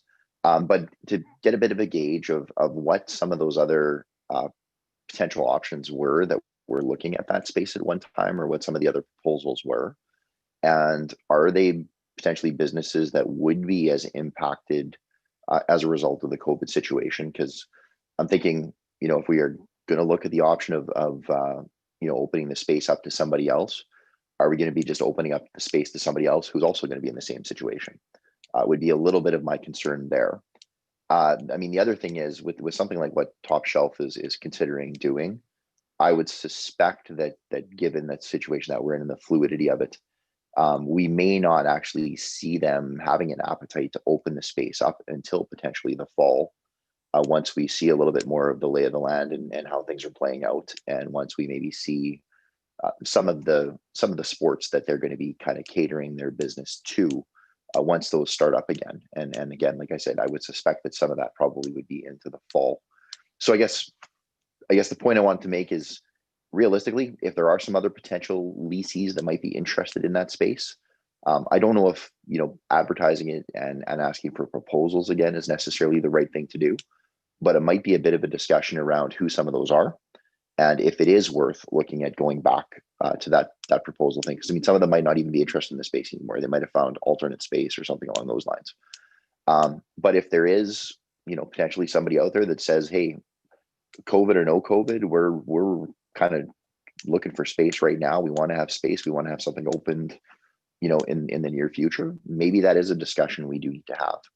But if it's some other businesses that are saying, yeah, we're in the same boat and we're not planning on opening until this whole thing's over, then why would we push somebody out that was the successful proponent for that space? Okay, other comments? I think if we can go back and revisit those 3 other tenders that happened in, I know two of the tenders that were submitted prior to us awarding this to Top Shelf were individuals that had secondary jobs or other main jobs, and this was a on the side kind of venue. The other one is the extension of the sports retailer in the Diamond Arena. So there is probably some action there if we wanted to proceed with that. At the same time, that vendor over in the Diamond Arena is asking for a significant reduction in his rental rate going forward again. So Okay, any other comments with this one, or I guess the direction we want to give Manager McGonigal?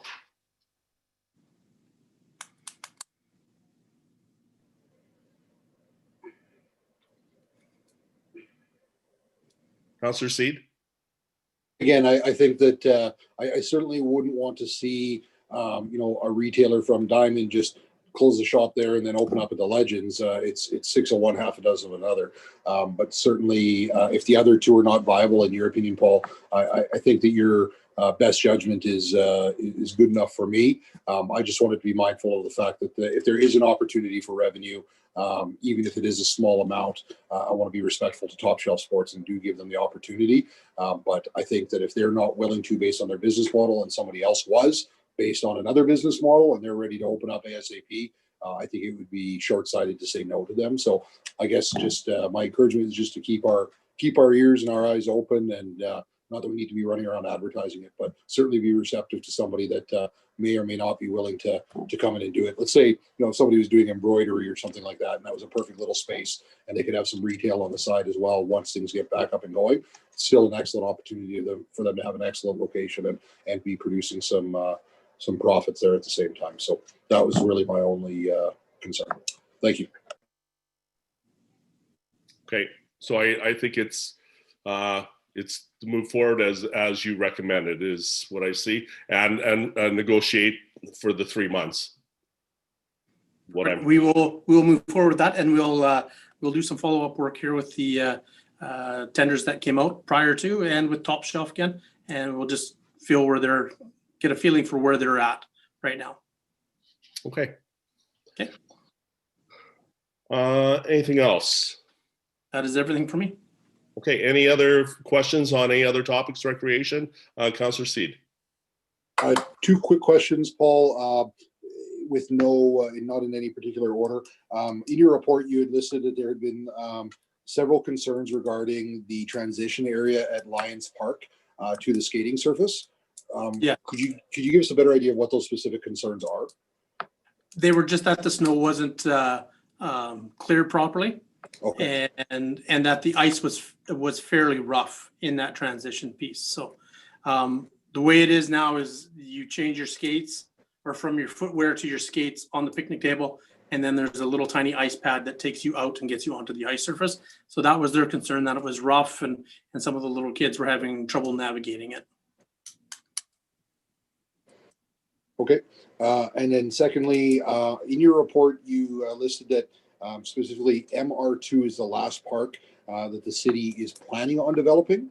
Is that, maybe that's a conversation for another time, and if it is, I apologize. I just wanted to see if that was correct, that this MR2 designation is the last park that the city is planning on developing itself.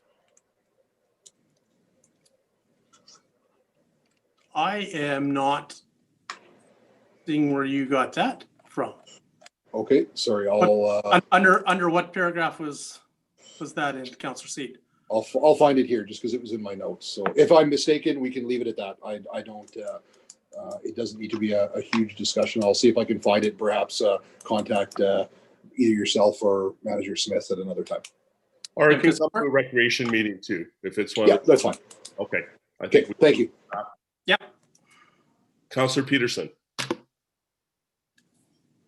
So I've had in the last 3-4 days, few people mentioned to me that the off-leash dog park is having lots of dog poop not being picked up, and I'm wondering if this is a concern from your end, Paul, and if there would be any way to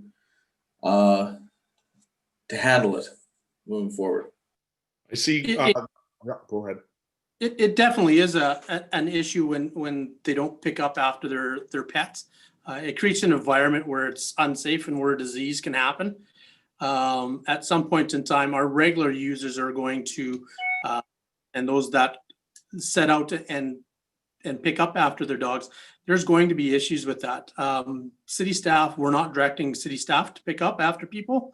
If the space becomes a point where it's unusable because it's unsafe for people and for their pets to be in there, then, you know, we'll deal with it at that point in time. I know bylaw has been asked and has been brought aware of this, and bylaw is checking licenses and making sure people have leashes, but it's a difficult task to catch somebody and force them to pick up after their pet.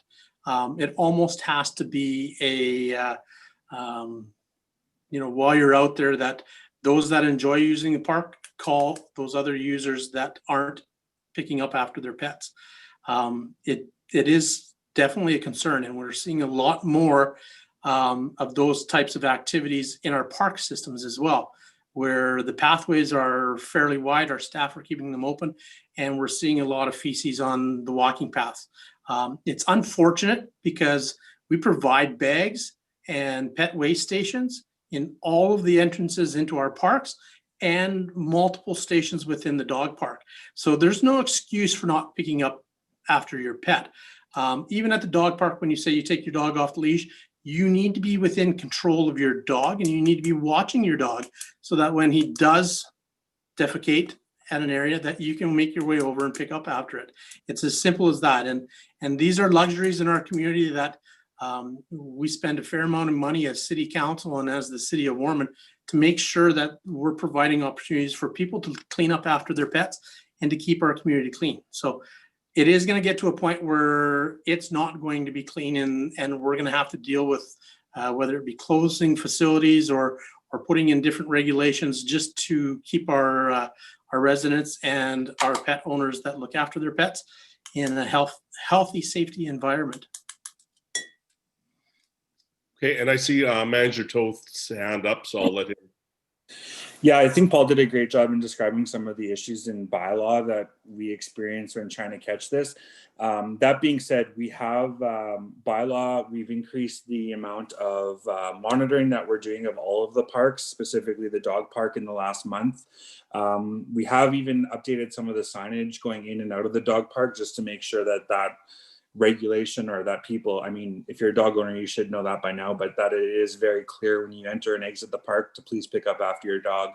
So I just wanted to let council know that we are aware of it in bylaw too, and I think Paul did a good job in describing it, but we have increased our monitoring of all of the parks, but it is a difficult one to catch people in the act of.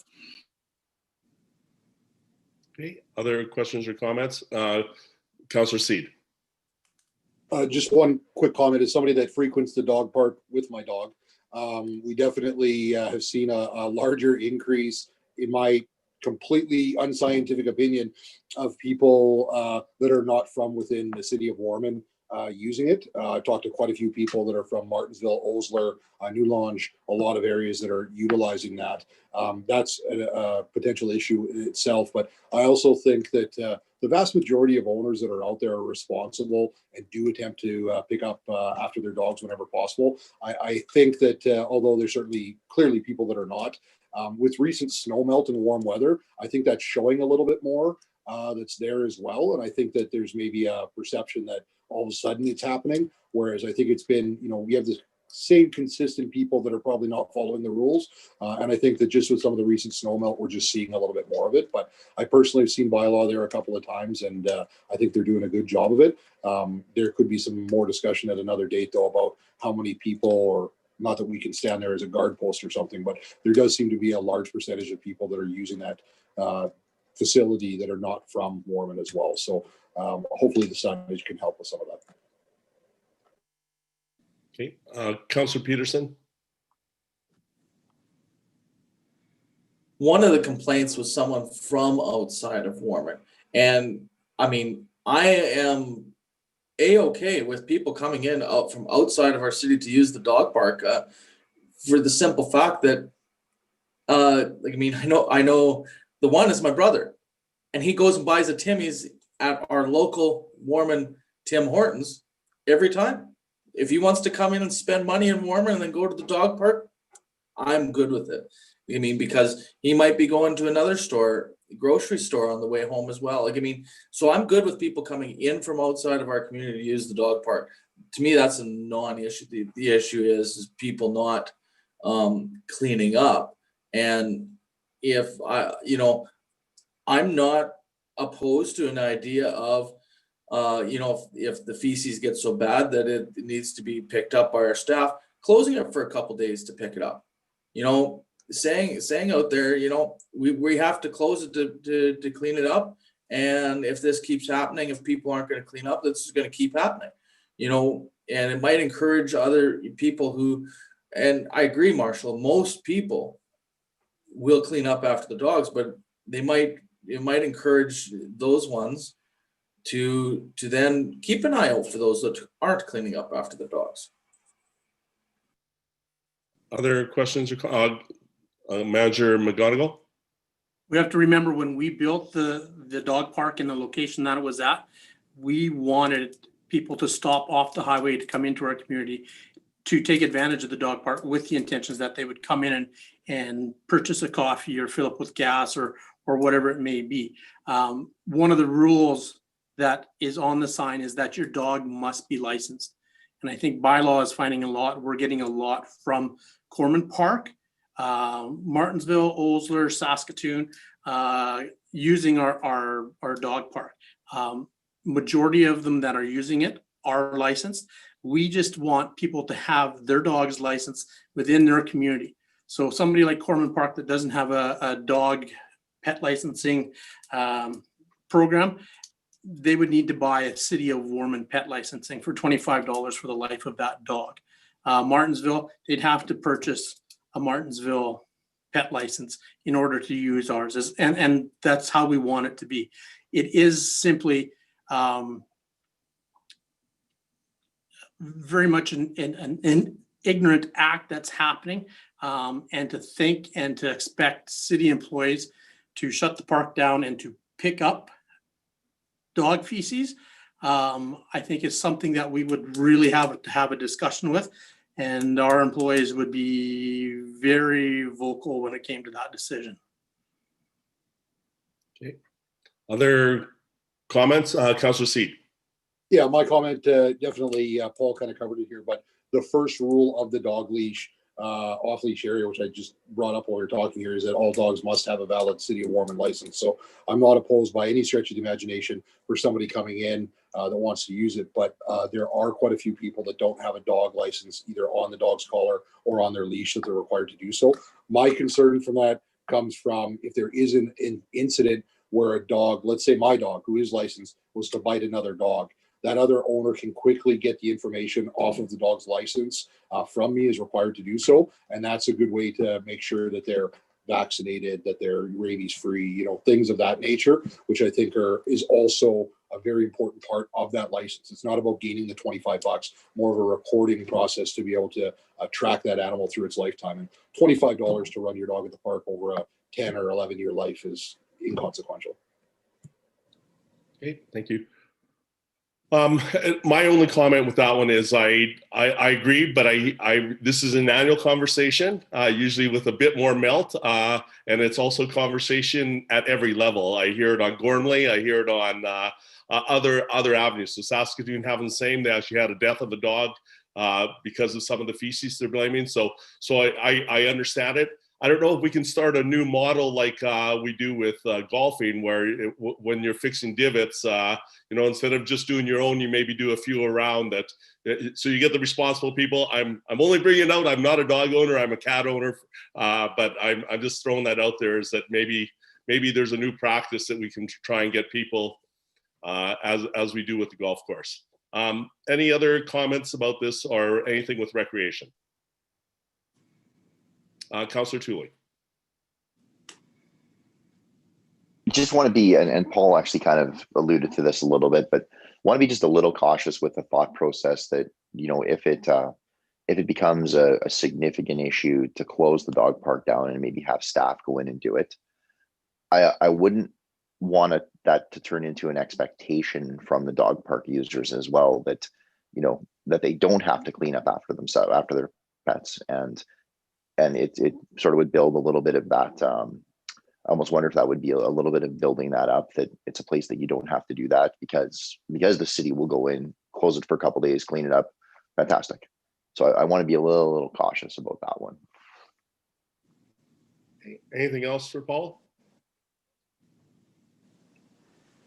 Okay, thank you, Manager. Thank you.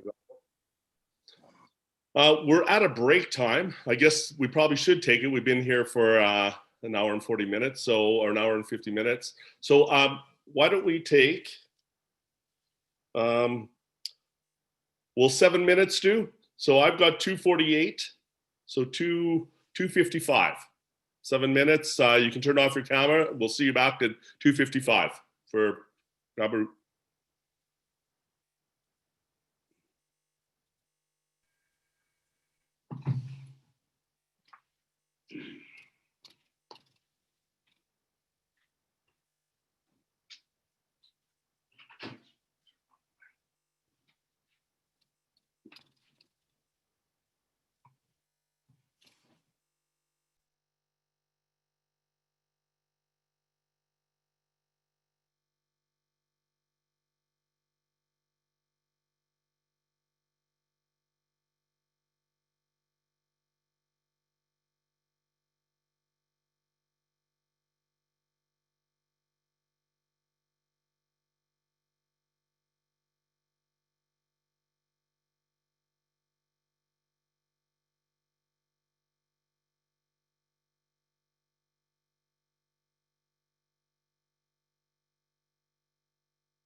2-minute warning for everyone, 2-minute warning. Hi, Mayor Philip Chuck. Hello, welcome, Councillor Thank you. Johnson. Hi, Councillor Ramage.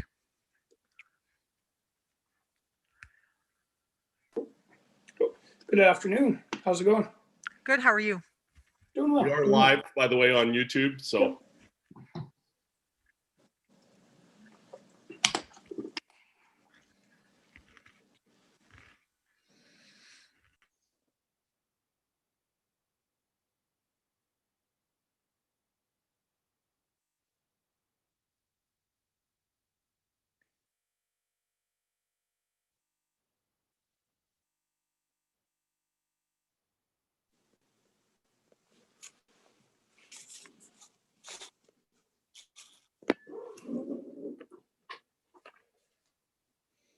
One minute.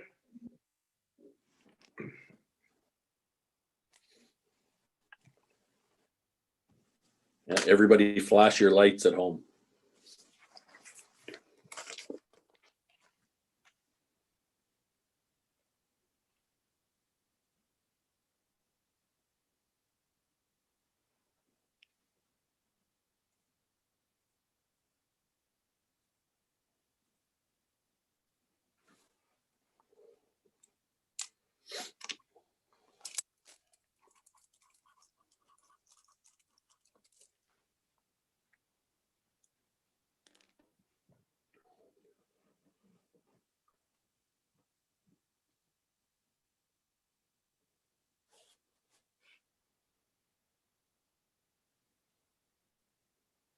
Just give about 30 seconds and we'll start here.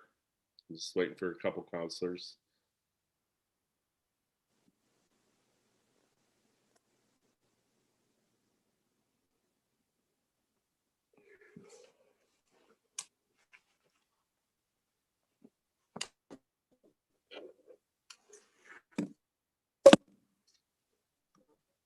Yeah, I think we'll let you start, our fire chief. All righty. Good afternoon, Mayor Phil, Chuck, members of council. My report was fairly straightforward. Just covered off what we did at the end of the, as far as the end of 2020 goes statistics wise. I apologize. I usually have a couple more spreadsheets in there that will show you our medical responses over the last 7 years and things like that for trend analysis. But other than the trend of pretty much always going up, there wasn't anything too exciting there. But certainly if council has any questions as far as any segment of our business, I'd be happy to answer them. Both the total calls being at 483 and 381 medical responses were record highs for us, and everything else was pretty much as expected, with the exception of our alarm calls, which keep on trending downwards for the last few years, which is really great. So if council has any questions, I'll take them now. Hey, any questions? Councillor C. Thank you, Mayor Philchuk.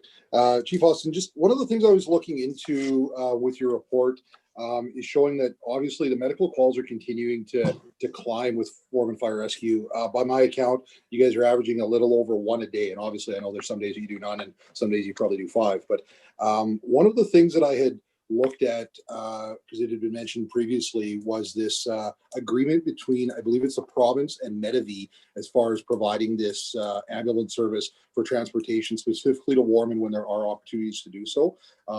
Very concerning in your report that Medivy has not been able to provide an ambulance, period, as part of that agreement. And my question is a two-part question. Is one, are we, or is it public information as far as the financial incentive that's been provided to Medivy to provide that service?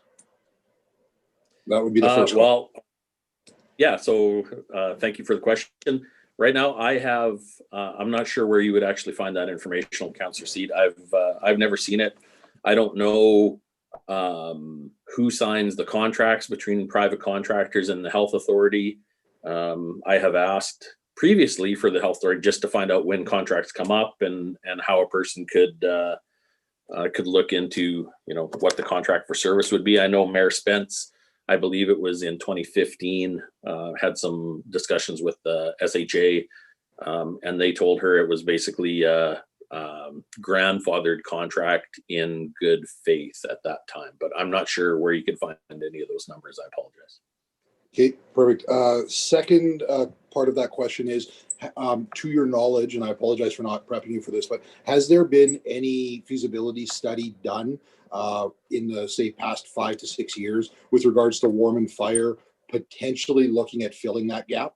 I.e., whether that would be a separate ambulance service or whatever the case is, or separate ambulance unit being able to provide patients transportation to Saskatoon, because I've heard from residents quite a few times actually. One was recently with an imminent birth that you guys took care of, that their concern was is that it's great that Warman's there, first class, they do everything properly, and then you wait. Right. As far as feasibility goes, I'm not sure what happened in 2015. It's my understanding, and for the new councillors on council here, I can tell you that the last council had various discussions about what potentially could happen, whether we get some form of license to transport in case of a dire emergency, or if there could be something done as far as doing our alpha or non-emergency calls to be able to transport them ourselves to a medical clinic, so that you don't clog up the hospitals and the ambulance service and that kind of thing. There has been some discussions, but I believe that all hinges on the contract between SHA and right now Medavie Health Services West. And it's my understanding that as soon as a person dials 911, they have activated the provincial medical system, and whoever has the contract at that point takes care of that contract. So in this case, it's Medavie Health Services West. Okay, so to follow up with that then, to get more information on that, that's potentially something that we would have to look at provincially. That's oh, sorry. Marcia, sorry, for was up there. I'm not sure if it was me. Yeah. Oh, sorry. So just to follow up on it then, is that something then that we potentially have to, in your opinion, have to look into doing on a provincial level as opposed to a municipal level? Just finding out some information. I've been researching this quite a bit, and I understand that other provinces have the Stretcher Bearers Act, which allows certain individual groups, could be like Warman Fire Rescue, to transport patients in non-emergency situations quite a bit, which seems like it would be a no-brainer to leave some of that. So I'm just curious as to if that's something, in your opinion, or your experience, would need to be reviewed, or the questions asked, I guess, on a provincial level, or is that something on just a municipal boundary that we could look into? Yeah, well, in my humble fire chief opinion, I think time to take a hard look at medical coverage and ambulance coverage inside the city of Warman is here. I think we need to get some kind of thing. The only thing I don't know about is the disclosure, and if mayor and council want more information, I'll certainly put it on my plate and see what I can get as far as disclosure comes from, or where I would even find some of those statistics, maybe comparative call volumes for other ambulance services in the province, or what say they do in Manitoba, where they have a Stretcher Bearers Act where they can transport to the nearest Mediclinic, saving people at hospital trip, all those kinds of things. But I have a feeling that I will ask the questions, I will not get answers, and I believe his worship and council will have to make those inquiries at your level, because I think it might be past what I can get to, respectfully. And just a bit of follow up to that before you continue, Councillor Seed. This is definitely was an issue that we dealt with in the past, as much as and we met with the rural health at the time, and again we had some of these promises and some of these programs that were moving us in a direction that we were optimistic about, but really there hasn't been follow through. So actually, where probably this would have gone in the past would have been the SUMA conference, where you have an opportunity to bring up the question. So in front of their peers, they're hearing that this is a challenge ongoing for the city of Warman. And because it isn't, your local MLA needs to know, but also the Minister of Health, and then also the Minister of Rural Health are two parts to it. I'll let Councillor Seed finish, and I know we have a couple hands up, but. Okay. Yeah, in closing, and I guess it's something, and again, I understand this is just my opinion. I've not spoken to other councillors about it. I would very much want to start delving into this a little bit more and understanding the costs associated with it versus, what is the return on investment, not just from a financial standpoint, but of course to better serve the citizens of Warman. Because when I see 381 medical calls that are being performed by Warman Fire Department, knowing that there are people that have spoken to me in the past months about waiting literally like sometimes hour or more to get medical transportation, two huge concerns there. One, that's not serving a first world country by any stretch of the imagination, waiting an hour for an ambulance. And second, I have some really big concerns, and Chief Austin, if they're unfounded, please feel free to tell me. So we're tying up our rescue vehicle for an hour or more, waiting for somebody else to come there. What does that do as far as putting one of our units out of service? So we're, in my opinion, we're basically being promised one thing and not being delivered. And it's going to cause severe effects within the citizens of Warman. And I think that that's something that we have to go to bat for. Thank you. Yeah, well, Councillor Seed, I will endeavor to make that a priority on my plate and see what kind of just base information I can get as far as that goes.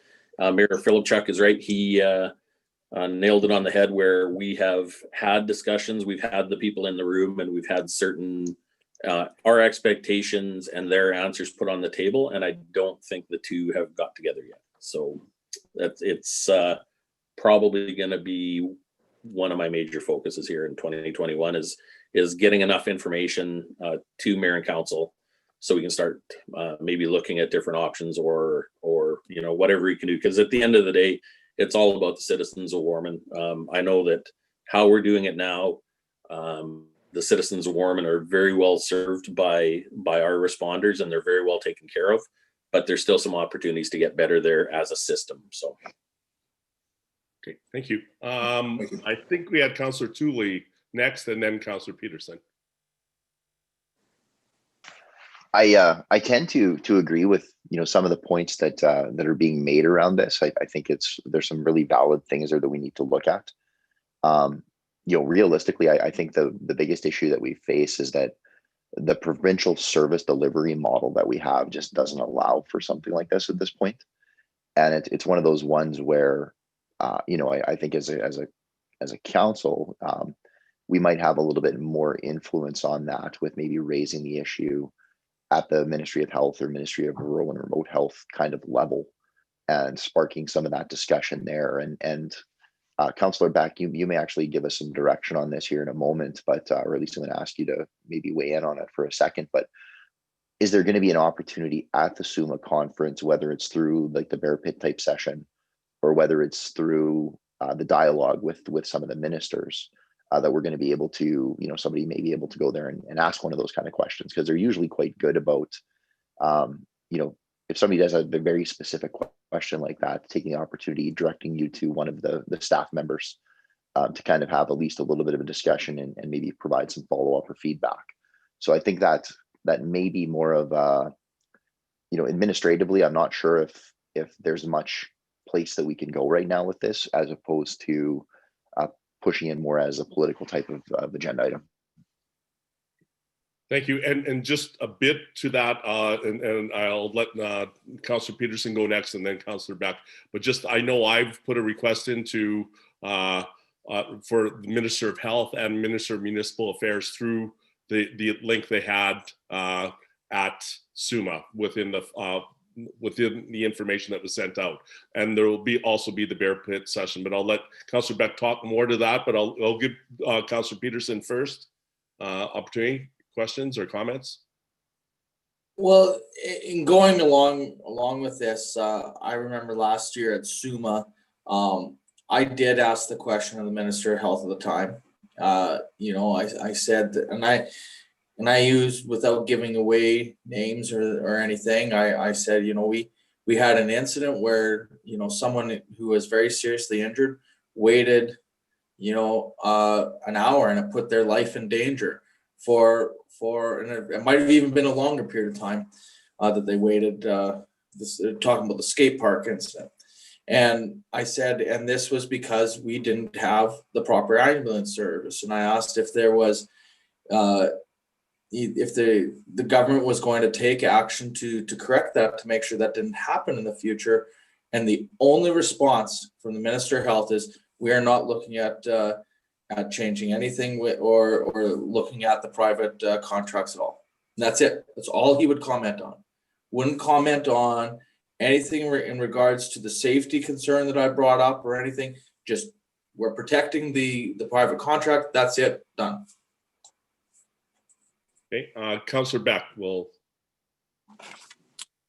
Yeah, just let's say like in regards there to the to the opportunities through municipalities of Saskatchewan convention coming up with this year, I will like a look through and with this year, I'll certainly put together let's say a schedule for council as for, let's say, potential opportunities there for the Minister of Health, and certainly see exactly what we can come up with.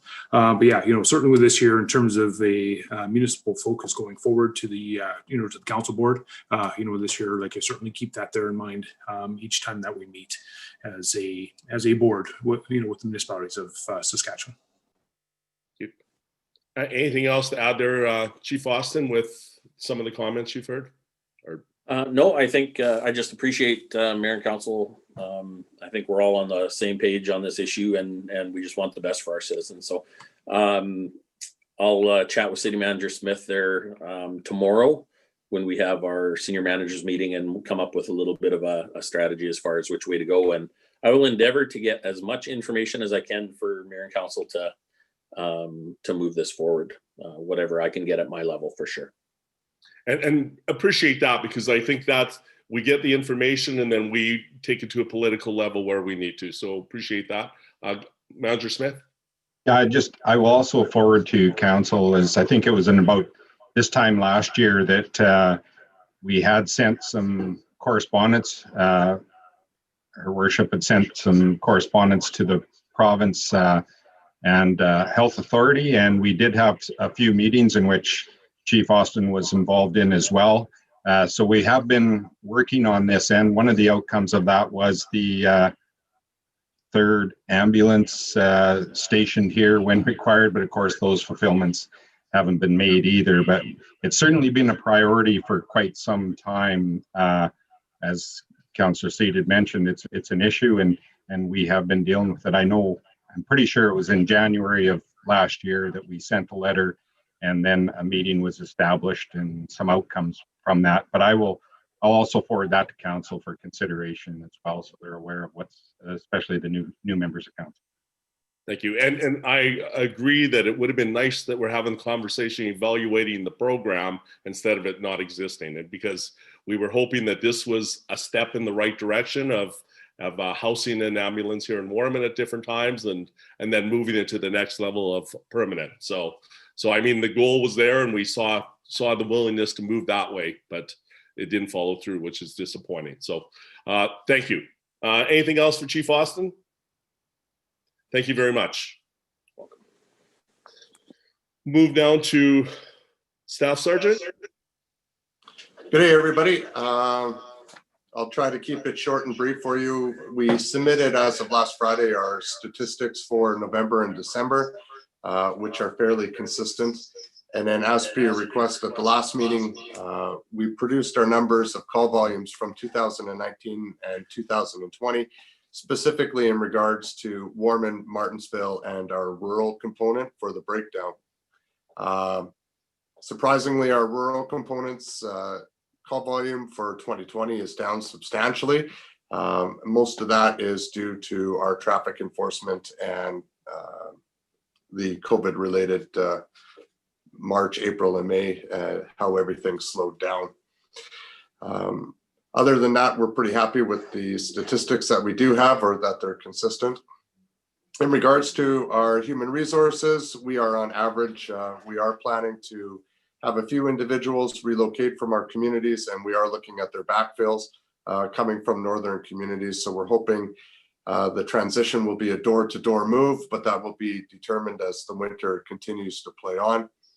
And last but not least, we're waiting for Staff Sergeant Barry Thomas to sell his residence in PA and take over command of Warman in the near future. Other than that, that's all I have for you. Thank you. Questions or Staff Sergeant Markey? Councilor C. Just wanted to confirm, Staff Sergeant, that the 2020 total calls for service within Warman Municipal, so that would be, please correct me if I'm wrong here, that would be calls for service within the city boundaries of Warman, were that 1,508? Correct. Okay, that's all I wanted for clarification at this time. Thank you. Anything else? Thank you, Sergeant Markey. Take care. We will move down to our EMO, Regional Resilience. Adrian, are you on the line? I saw you there before. There you are. Hello. Welcome, Can you hear Adrian. me? And again, for many of you, this is our first time meeting. So welcome, Adrian. If you could introduce yourself and tell us a little bit about yourself, and we'll go over our report. Certainly. Thank you, councillors. Thank you, Mayor. Happy New Year to everybody. I'm very excited to be on board with the EMO program for the city of Warman. Certainly delighted to be in a position, of course, to help the neighbors as well, too. I'll explain a little bit about that as well. I come from Onion Lake Cree Nation, north of Lloydminster. My background is paramedicine. I was a paramedic for 10 years on the ground ambulance, plus 3 years industrial service. I had taken some of basic training on the firefighter side. Since I started with that training when I first began my emergency career, I kind of just left that a little bit behind and focused more on the paramedicine side. During my time in Onion Lake back home, I was given the binder of EMO coordinator to help ready the reserve and ensure that the community programs are up to date with training as well as emergency aspects.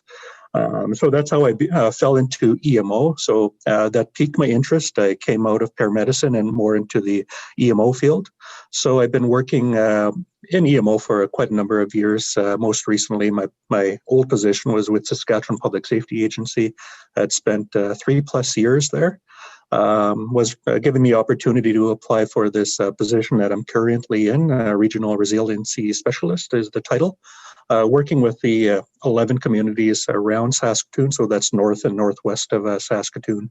In the partnership, there are a number of communities involved, which are Borden, the RM of Great Bend, Langham, Hepburn, Waldheim, Town of Duck Lake, RM and Town of Rosthern, Hague, Osler, Warman, and Saskatoon. But with Saskatoon, I've been given instruction that my priority would be the communities outside of Saskatoon to help build capacity within the regional partnership as relates to emergency management. So that's the first portion of my my report. Are there any questions before I move on to the next section? Any questions about background, or just a welcome to our team there, Adrian? We appreciate that. Thank you very much. During my time, I started back in July of 2020 within my position, and it's been a little bit of a challenge with timing, time frame. If you take elections, throw that in there, COVID response, throw that in there, as well as winter storms, that kind of delays my progress with communities. So at this point in the new year, I've examined the City of Warman's current readiness state. I looked at aspects right from the EMO bylaw to exercises. So that's taking something from scratch and moving it right to the end piece of an emergency program, which is conducting exercises. That's more of a basic level of the examination I've done for the City of Warman. So I will continue to do in-depth analysis of each component of the emergency program. And from there, I have converted data into a point ranking system to use as a visualization for yourselves as council members and the city to track the progress made or not made, depending on the reasons, of where things are at within the emergency program. It's more of a score system just to give us a visualization of where things are currently at. And perhaps in 6 months' time or within a year, perhaps we can do another assessment and see how we've progressed, or what are the challenges that lie in the way of not progressing, little things like that. Before Randy had departed the position, I had a sit down and I continued to chat with Randy as well too on projects he was working on before his departure. So there was a to-do list created before I went through the analysis. So that's coupling the to-do list or projects that Randy was working on. So during my time at the in the city of Warman, I'll be conducting some of those project works as well too. Additionally, during my time, I will be, as you can see in the background here, I'm at the EOC. I'll be working on projects, familiarizing myself with the room and the layout, creating a list of improvements if there are anything to make. I'll be looking at the software of all the computer programs, checking radios, creating a to-do list for myself in my position, as well as a to-do list for Deputy EMO Coordinator Doug Giordano to conduct as well too. So that'll be underway. Hopefully within the next month or so, I'll have that complete. As far as my report, that wraps up, and I will be open for any questions. Any questions for our EMO? Councillor Beck. Yeah, certainly, Adrian. Certainly, congratulations on filling this appointment.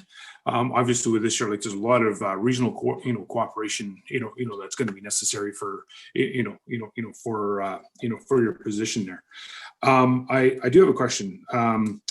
You'd mentioned, let's say, like you've already kind of gone through our bylaws and our exercises and whatnot, and that you had developed a score system.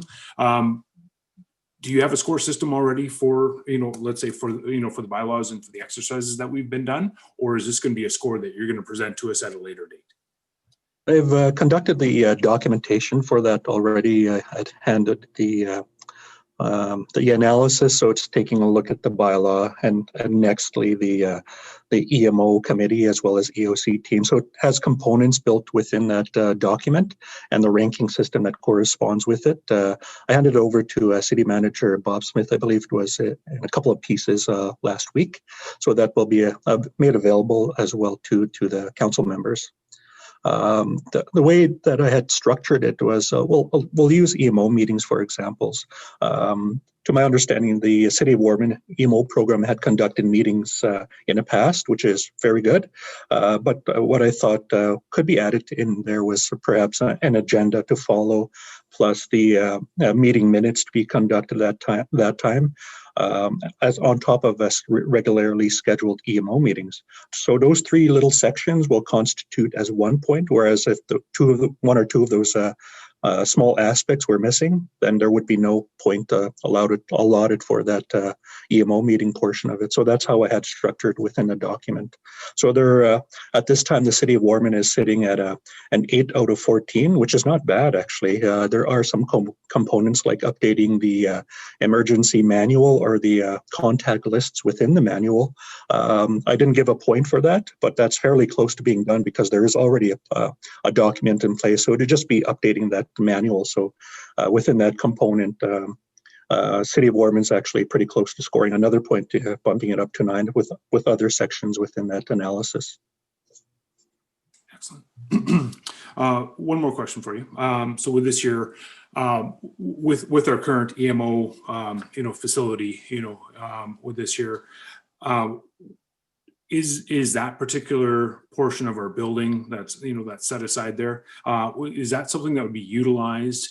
Let's say if there was a emergency event, let's say only here in Warman, or would that also be like a really good resource center for for any outside communities? So I guess I'm just wondering, let's say the like the utilization of that physical space there that we have. So I was just wondering if you'd be able to comment on that aspect. Certainly, and I had the idea floating around, especially when we talk about a large geographical emergency were to take place, a snowstorm, plow wind, whatever it would be, affecting one or more of the communities that I serve was one question that was raised, of course. And I did have the preliminary thought to having EOC activate as a district operations center on top of the local emergency operations centers that each community would operate. So, of course, in saying that, it's just a preliminary thought. I would still have to have a discussion with yourselves as council members, with the city manager to see if there's feasibility in that thought.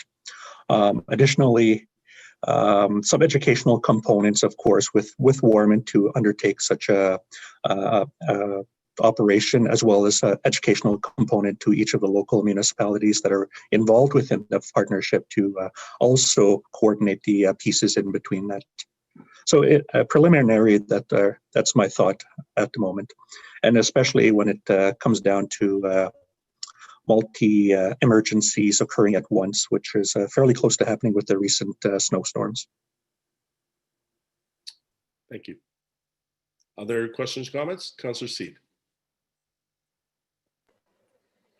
Perfect. Thanks, Adrian, for giving your report and for being in the EOC right now. Just a general question that came out of your comments here is that, having the 9 points, I believe you said, assigned to Warman, how does that compare to other communities with the exception of Saskatoon, given the fact that I'm sure you probably haven't had a chance to review every single one of them in all aspects, but where in your opinion does Warman fall in line with other communities around us as far as preparedness and with having the EOC? Great. Thank you, Councillor Seat. Great question. Warman certainly ranks higher than the other communities that I've conducted assessments on so far. I think one of the lower communities assessed as a 1, and there are a number of other communities that assessed as 3, 4, and 5. There are 2 or 3 communities that I have yet to conduct the assessment on, so that'll certainly the average, I guess, if you were to group them all together, bring the average down a little bit, but it'll be a little bit of a work in progress for each of the other communities. I'm certainly open to the task. I do mention to administrators of those communities, I will need a communal approach to this, a team environment approach to this, no different from the City of Warman, to help those points come up with within the city and within those communities as well, too. Okay. Any other questions or comments? Councillor Johnson. Hi, Adrian. Nice to meet you. So I'm just wondering, where should we be with regards to a community our size and kind of preparedness and resiliency? That's a great question. I haven't pondered where the City of Warman should be in the scale of things. There are still some aspects to work on, such as, and with myself familiarizing with the EOC team and the EMO committee, that will probably bump up the point score a little higher within my discussion. At this point, I would, with the information that I have right now, is the score is at an 8. So the City of Warman is actually a progressive, has a progressive EMO program, an emergency program. And with the upkeep or the maintenance of the program, that's always a challenge for any community the size of Warman or bigger than Warman within the emergency programs, just ensuring that contact lists are up to date, that there's a current hazard and risk vulnerability analysis in place, EOC training upkeep as well too with the number of staff changes. So there's always incremental things that change within a calendar year that might bring the scale up or down. So I think Warman at the time being with some updates to and refreshment of training, as well as when I get acquainted around the EOC, would bump up the score a little higher than it is now. Thank you. Any other questions or comments? Well, I want to thank you for joining us, Adrian. I'm excited for all that you're going to bring and offer to build on what we already have, and your expertise and comments were very well received. So thank you. All the best. Great, thank you. We will move down to our communications liaison, Erin Legg. Hi, good afternoon, Mayor and Council. Very short and sweet report for you, just highlighting a summary of social media activity for the month of December. And as always, if you have any requests or feedback for any kind of messaging, don't hesitate to let me know. Okay. Any questions or comments for Aaron? I know for myself, I've reached out a few times. I've had to talk to different things at Great Plains College or other places. So if you ever have some communication you need, please reach out to Erin and she'll help you out with that for the city.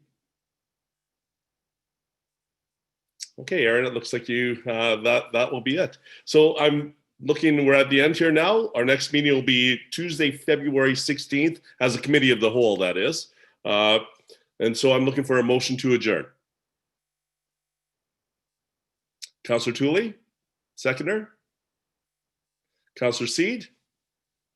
Anything else? All those in favor? Carried. That's all we have for today. So thank you. Thanks, everyone.